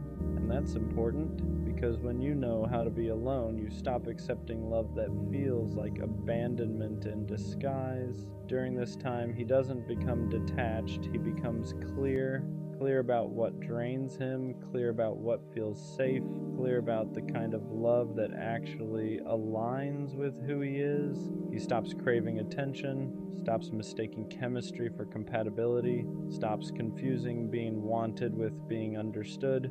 And yes, some days are heavy. He still wants connection, still imagines sharing moment with someone, still feels that pull toward closeness. But the difference now is that he won't trade his peace for proximity. He knows the right love won't require him to chase, won't ask him to question his worth, won't make him feel like he has to earn care. So he waits, not anxiously, not desperately, but confidently, because he understands something now. Being alone isn't a punishment. It's preparation. It's a space where he becomes exactly the version of himself the right love will recognize immediately. And when that love finally arrives, it won't feel like relief. It'll feel familiar. The lover boy was never naive. He knew what love could cost him. He knew how deeply it could hurt. He knew it could break him, leave marks he'd carry for years, and he chose it anyway. Not because he didn't understand the risk, but because a life without love felt smaller than a life with scars. For a long time, he thought loving this way was a flaw, something he'd eventually outgrow, something pain was supposed to cure, but it never did.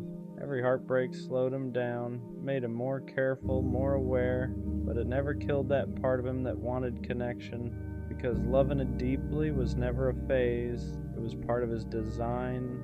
He wasn't meant to love casually. He wasn't built for half interest or emotional distance. He was built to choose one person and mean it. That's why it hurt more. That's why waiting felt heavier. That's why walking away took courage. But all of it shaped him. It taught him boundaries without bitterness, standards without arrogance, patience without self-abandonment. So now, when he looks back, he doesn't regret loving the way he did. He doesn't regret caring too much. He doesn't regret believing. He doesn't regret wanting something rare, because one day someone will meet him in that same place. They won't flinch at his intensity. They won't joke about his softness. They won't treat his loyalty like it's replaceable. They'll recognize it. And when that happens, everything will feel different. No anxiety, no confusion, no wondering where he stands, just clarity. Effort that feels mutual, love that feels chosen, connection that doesn't require him to dim anything, and suddenly all the waiting makes sense. Not because it was easy, Dios, but because it protected him from settling for less than he was capable of giving. So no, the lover boy doesn't die, he doesn't disappear, he doesn't harden into someone unrecognizable. He just learns who deserves him. And when the right love finally arrives, he won't have to prove anything. He'll simply be met, and that's all he ever wanted. Leave her alone, bro. Not because you stopped caring, but because you cared longer than you should have. You gave her chances when she gave you confusion. You gave her patience when she gave you mixed signals. You showed up consistently while she showed up only when it was convenient. And the hardest part to admit isn't that she didn't choose you, it's that you kept choosing her even when she made it clear you weren't a priority. You stayed solid, you stayed available, you stayed hoping one day she'd wake up and finally see you the way you saw her, hoping one day she'd match your effort, your energy, your care, but she didn't, not because you weren't enough, but because she was comfortable. She liked knowing you were there, she liked the attention, the validation, the way you made her feel wanted, but she never wanted to give that same certainty back. You weren't her first choice, you were her safety net, her backup plan, her just in case. And staying in that position slowly destroys you. You start questioning yourself, start wondering if you're asking for too much, start lowering your standards just to keep her around. You tell yourself, maybe she's just busy, maybe she's scared, maybe if I'm more patient she'll change. But deep down you know the truth. Someone who truly wants you won't make you feel like you're fighting for their attention. They won't leave you guessing where you stand. They won't only show up when it benefits them. So leave her alone, not out of anger, not out of ego, not to prove a point. Leave her alone out of respect for yourself, because the moment you stop texting first, stop checking her stories, stop replaying conversations in your head, stop making excuses for her absence, you'll feel it, that quiet, that peace, and it'll feel unfamiliar at first because you've been living in chaos for so long you forgot what calm feels like. But that peace is real. It's the peace of no longer forcing something that was never meant to be mutual. The peace of choosing yourself after constantly choosing someone who wouldn't choose you back. She had her chance, she saw your heart, she saw your effort, she saw what you were willing to give, and if she didn't value you then, don't give her another opportunity to waste you again, because the right person won't need convincing. And the moment you truly let her go, you make room for someone who won't treat your love like an option. Choose yourself now. Walking away doesn't feel strong at first. It feels like withdrawal, like your chest is empty and heavy at the same time, like you're doing the one thing your heart keeps begging you not to do, because even when someone isn't good for you, your attachment doesn't just shut off. You still think about her when your phone lights up, still wonder if she noticed your silence, still catch yourself hoping she'll reach out just so you can feel chosen one last time. That's the part nobody talks about. Leaving someone you loved feels like betraying your own feelings. You start asking yourself if you gave up too soon, if maybe this time would have been different, if maybe you should have tried just a little harder. But here's the truth you keep avoiding. You already tried harder than she ever did. You weren't asking for too much. You were asking the wrong person. Someone who truly values you won't require you to disappear to be noticed. They won't need distance to realize your worth. They won't only miss you once you finally stop showing up. And yeah, she might notice now. She might text later. She might suddenly act interested once she feels you slipping away. But don't confuse curiosity with commitment. People hate losing access. They hate losing control. They hate realizing the person they took for granted finally chose themselves. That doesn't mean she changed, just means she felt the shift. And if you go back now, you'll teach her the same lesson again, that she can give you the bare minimum and still keep you around. Leaving is not about punishing her, it's about protecting you. It's about choosing sleep over stress, peace over potential, consistency over confusion. You're not cold for walking away, you're not heartless for setting a boundary, you're not weak for needing more than uncertainty, you're human, and you deserve a love that doesn't make you feel like you're slowly disappearing just to keep someone comfortable. Walking away hurts,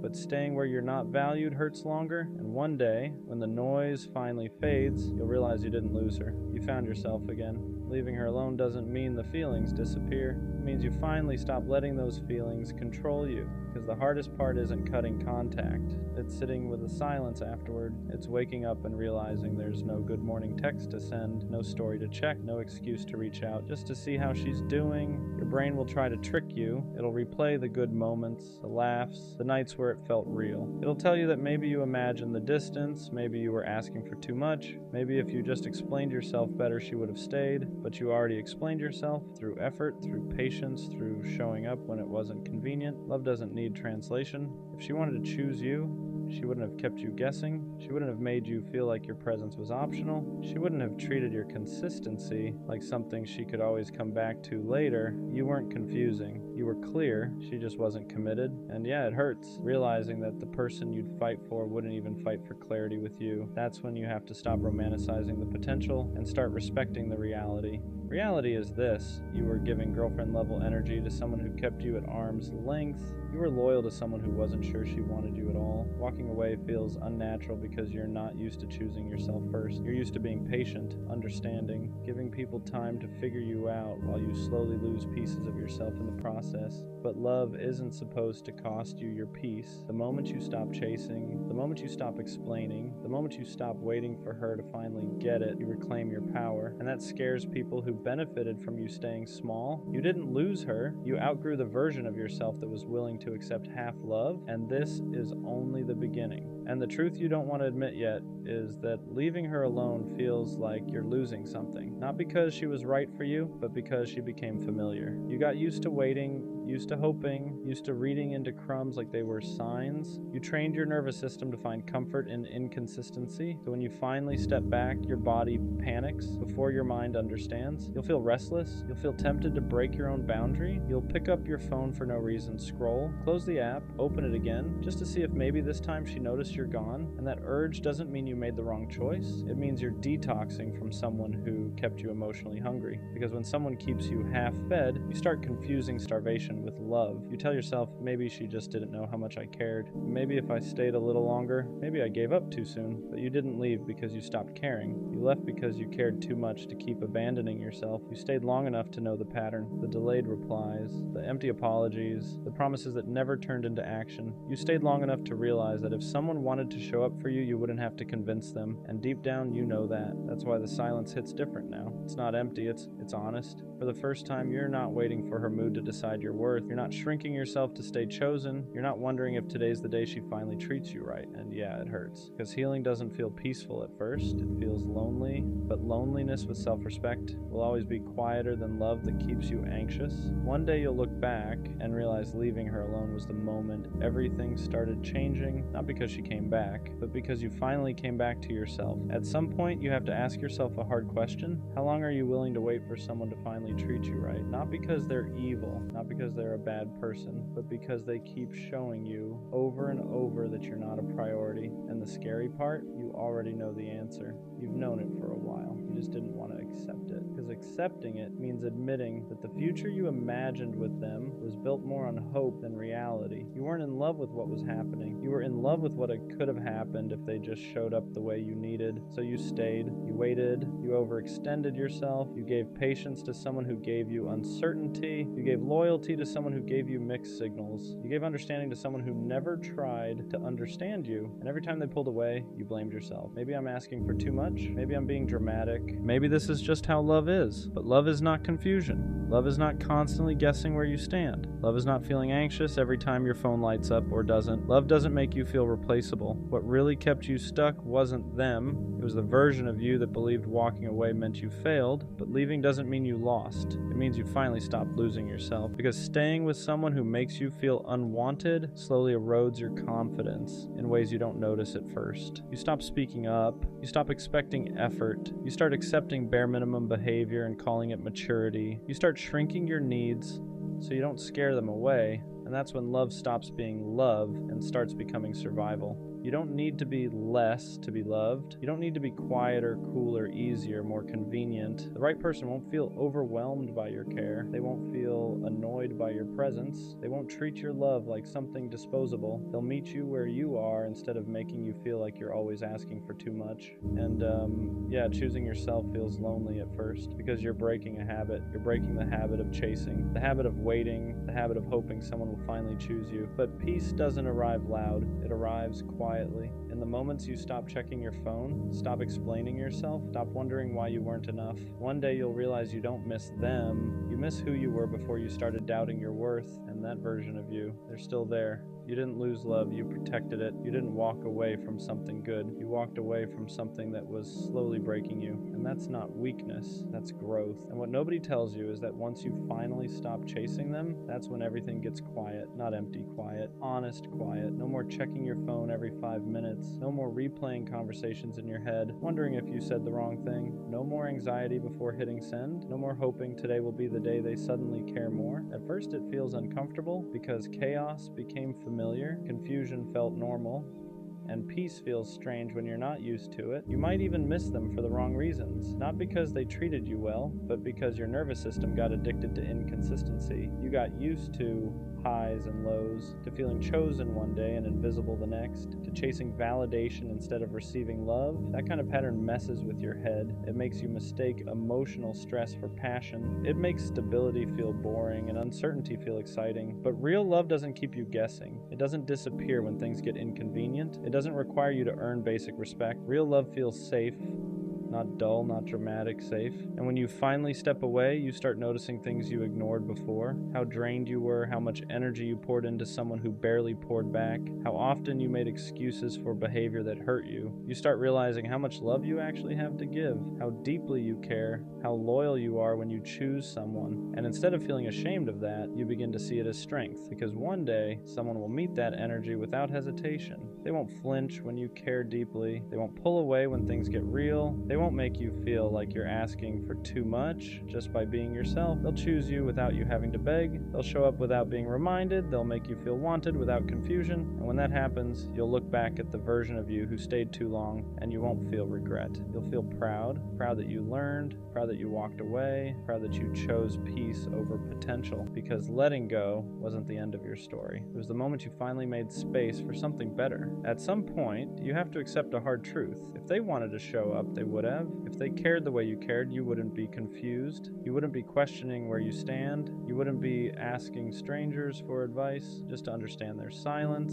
Love isn't subtle, effort isn't hidden, interest doesn't need decoding. When someone wants you in their life, they make space, not excuses, not delays, not half responses at midnight when they're bored. And the reason it hurts so much to accept this is because you invested emotionally before you were ever chosen properly. You imagined futures, you pictured moments that never actually happened. You fell in love with potential instead of reality. That's not weakness, that's hope. But hope becomes dangerous when it keeps you stuck, when it convinces you to stay loyal to someone who treats you like an option. When it makes you believe that patience will eventually turn into priority, it won't. People don't suddenly wake up and value you after months of showing you they don't. They don't magically learn how to love you correctly once they realize you'll stay no matter what. If anything, they learn they don't have to try. And that's why walking away feels so heavy, because you're not just letting go of them. You're letting go of the version of the future you created in your head. You're grieving something that never fully existed. That kind of loss is real. You'll miss the idea of them more than the person. You'll miss what you hoped they'd become, not what they actually showed you.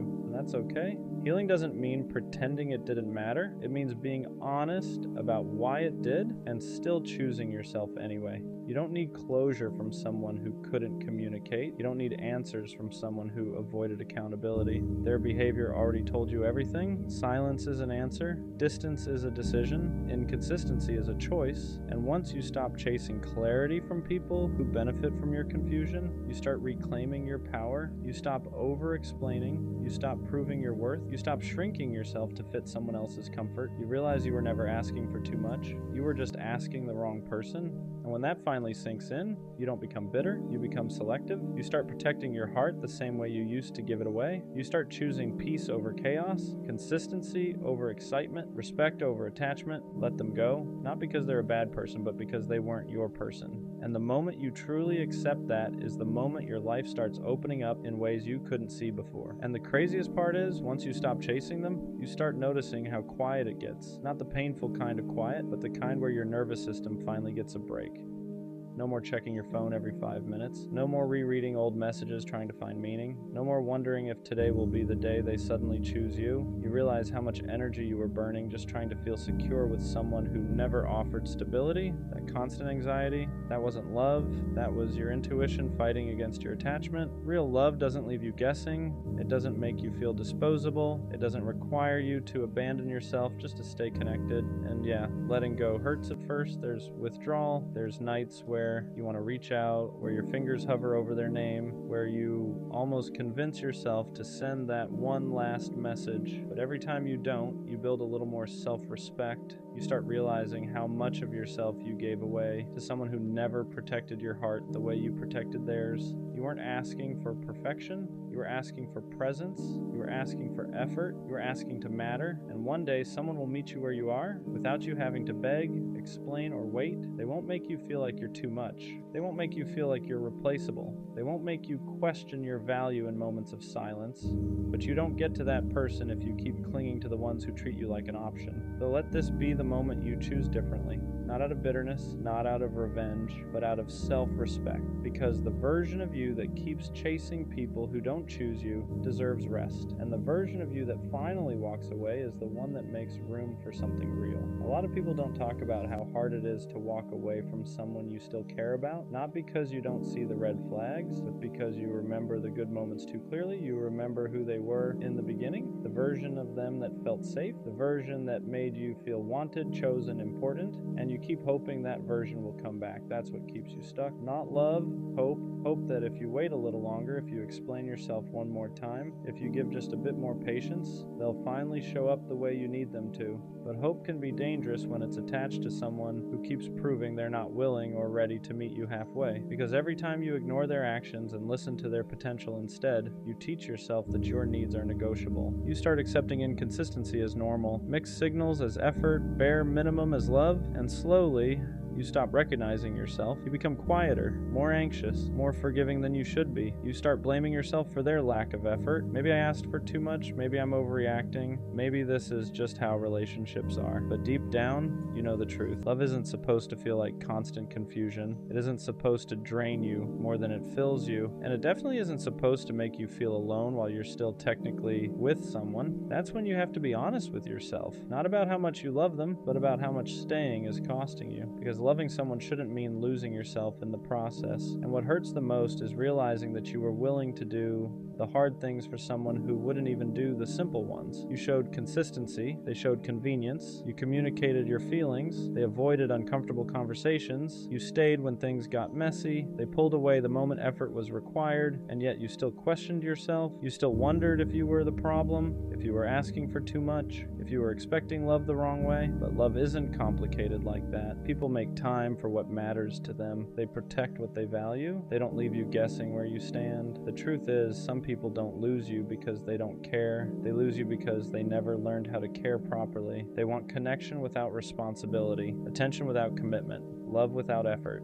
And you can't teach someone how to show up if they don't want to. That's why leaving isn't weakness, it's self-respect finally getting louder than attachment. It's choosing peace over potential, reality over hope, self-worth over familiar pain. Walking away doesn't mean what you felt wasn't real. It means you finally decided that you are real too. And one day you'll look back and realize that the moment you stopped chasing was the moment your life got quieter, lighter, clearer. Because the right person won't make you feel like love is something you have to earn. They'll choose you without being convinced. You stayed longer than you should have because you believed in what could be, not what actually was. You kept replaying the good moments, convincing yourself they meant more than the silence, the distance, the excuses. You ignored the way your chest felt heavy every time you waited for a reply. You ignored how drained you felt after giving everything and receiving the bare minimum. That wasn't love making you tired. That was imbalance. Real love doesn't leave you anxious. It doesn't make you feel disposable. It doesn't turn your patience into pain. And the hardest truth to accept is that some people are comfortable letting you overextend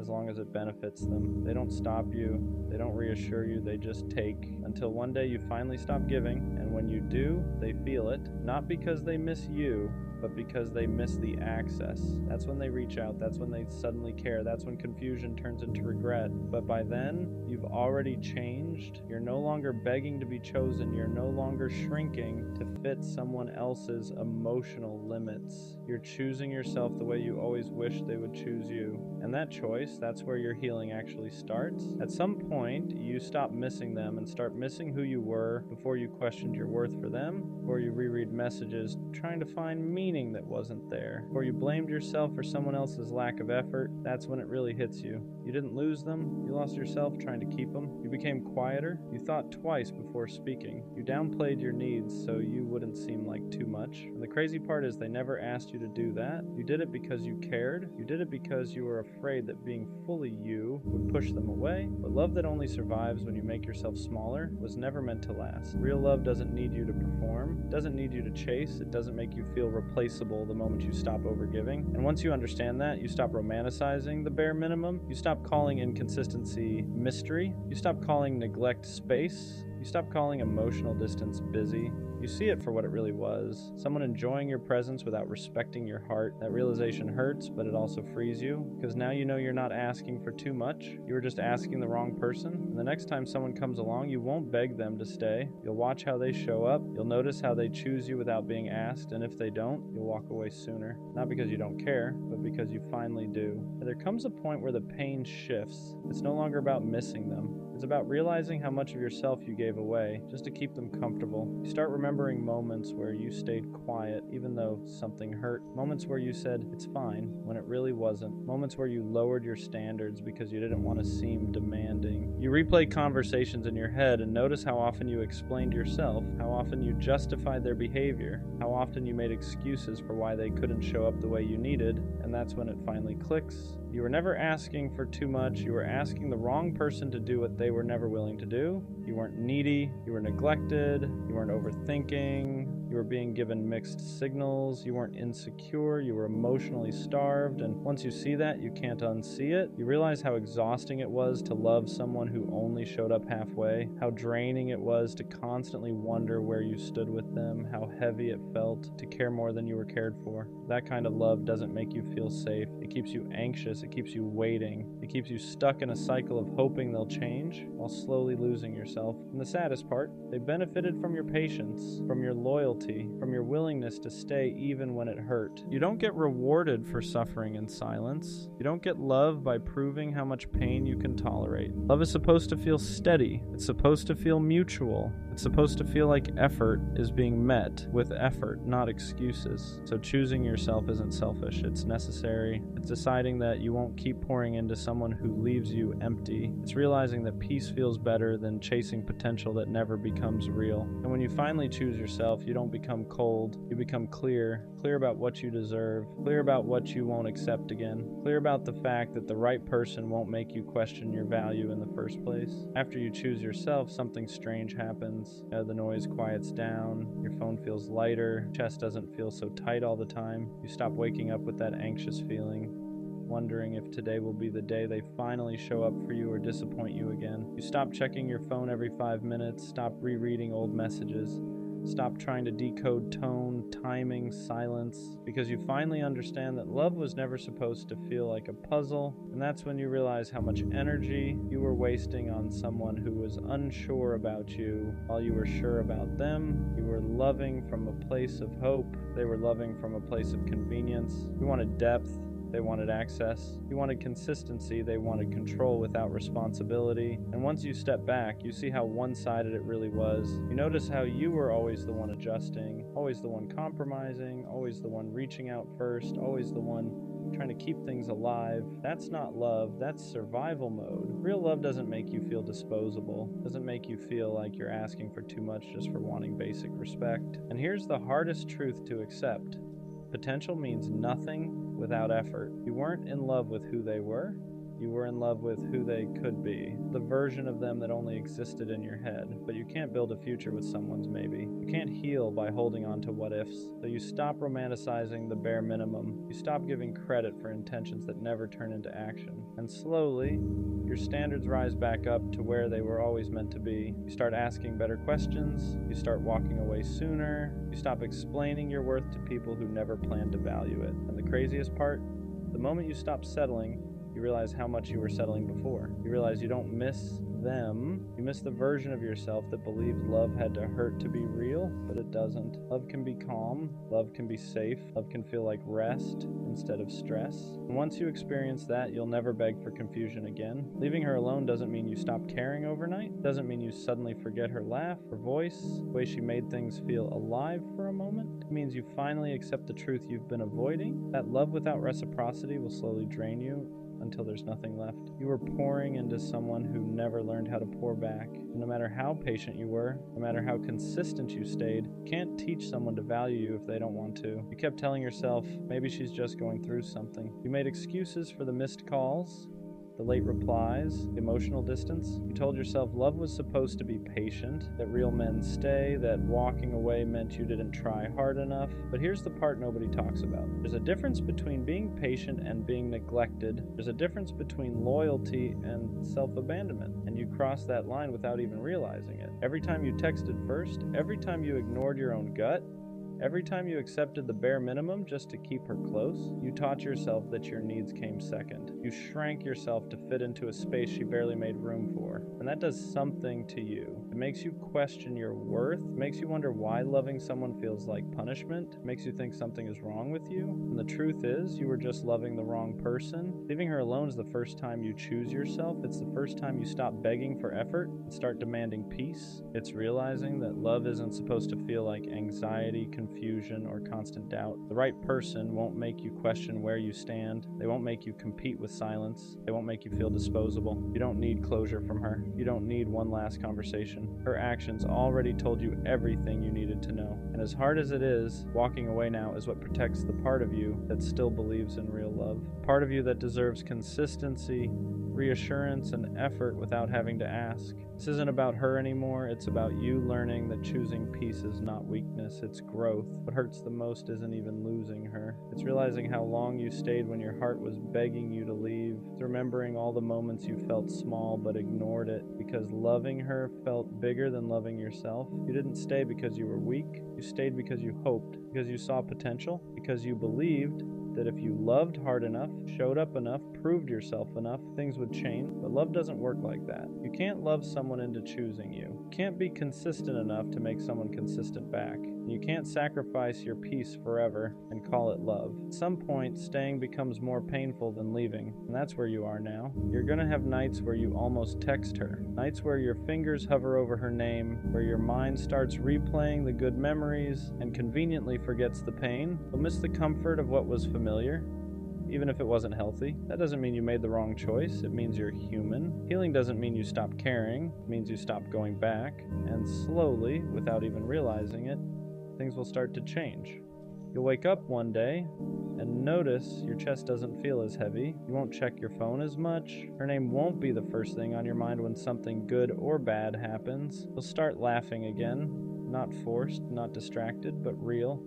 You'll start feeling like yourself again. That's when you'll understand why it had to end, not because she was evil, not because you were unlovable, but because she wasn't capable of meeting you where you stood. And staying would have cost you parts of yourself you can't afford to lose. One day, someone will choose you without hesitation, without confusion, without making you question your worth. And when that happens, you'll look back and realize leaving her alone was the moment your life finally started loving forward. And listen, there's something nobody really prepares you for after you finally walk away. The quiet, not the peaceful kind at first, the kind where there's no chaos, no waiting on replies, no wondering if today will be the day she finally shows up the way you need her to. That silence can feel uncomfortable because you got used to emotional noise, you got used to the highs and lows, the hope, the disappointment, the cycle, and when it's gone, your mind almost panics like it lost something important. But what it really lost was the stress. You're going to question yourself. You'll wonder if you were too harsh, too impatient, too emotional. You'll replay conversations and think, maybe I should have said this differently. Maybe I should have tried one more time. But understand this. If someone truly wanted to stay, they wouldn't have made you feel like you had to beg for effort. You wouldn't have had to over-explain your feelings. You wouldn't have felt like loving them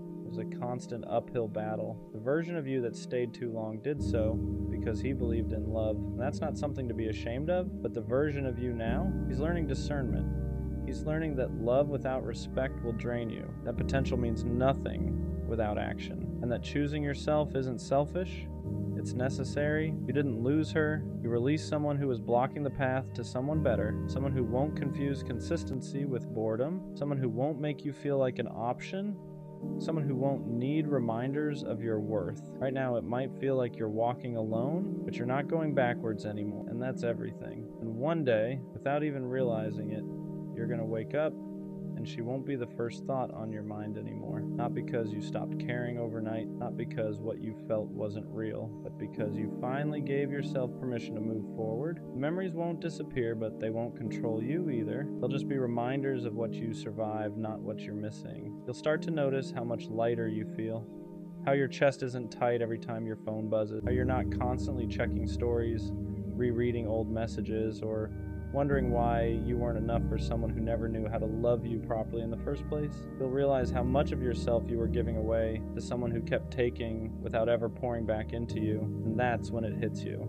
The problem was never your effort. It was never your heart being too big. It was never you loving too deeply. The problem was that you were offering loyalty to someone who didn't know how to value it. You were offering consistency to someone addicted to convenience. And you were offering real love to someone who only liked the idea of being loved. Walking away wasn't a loss.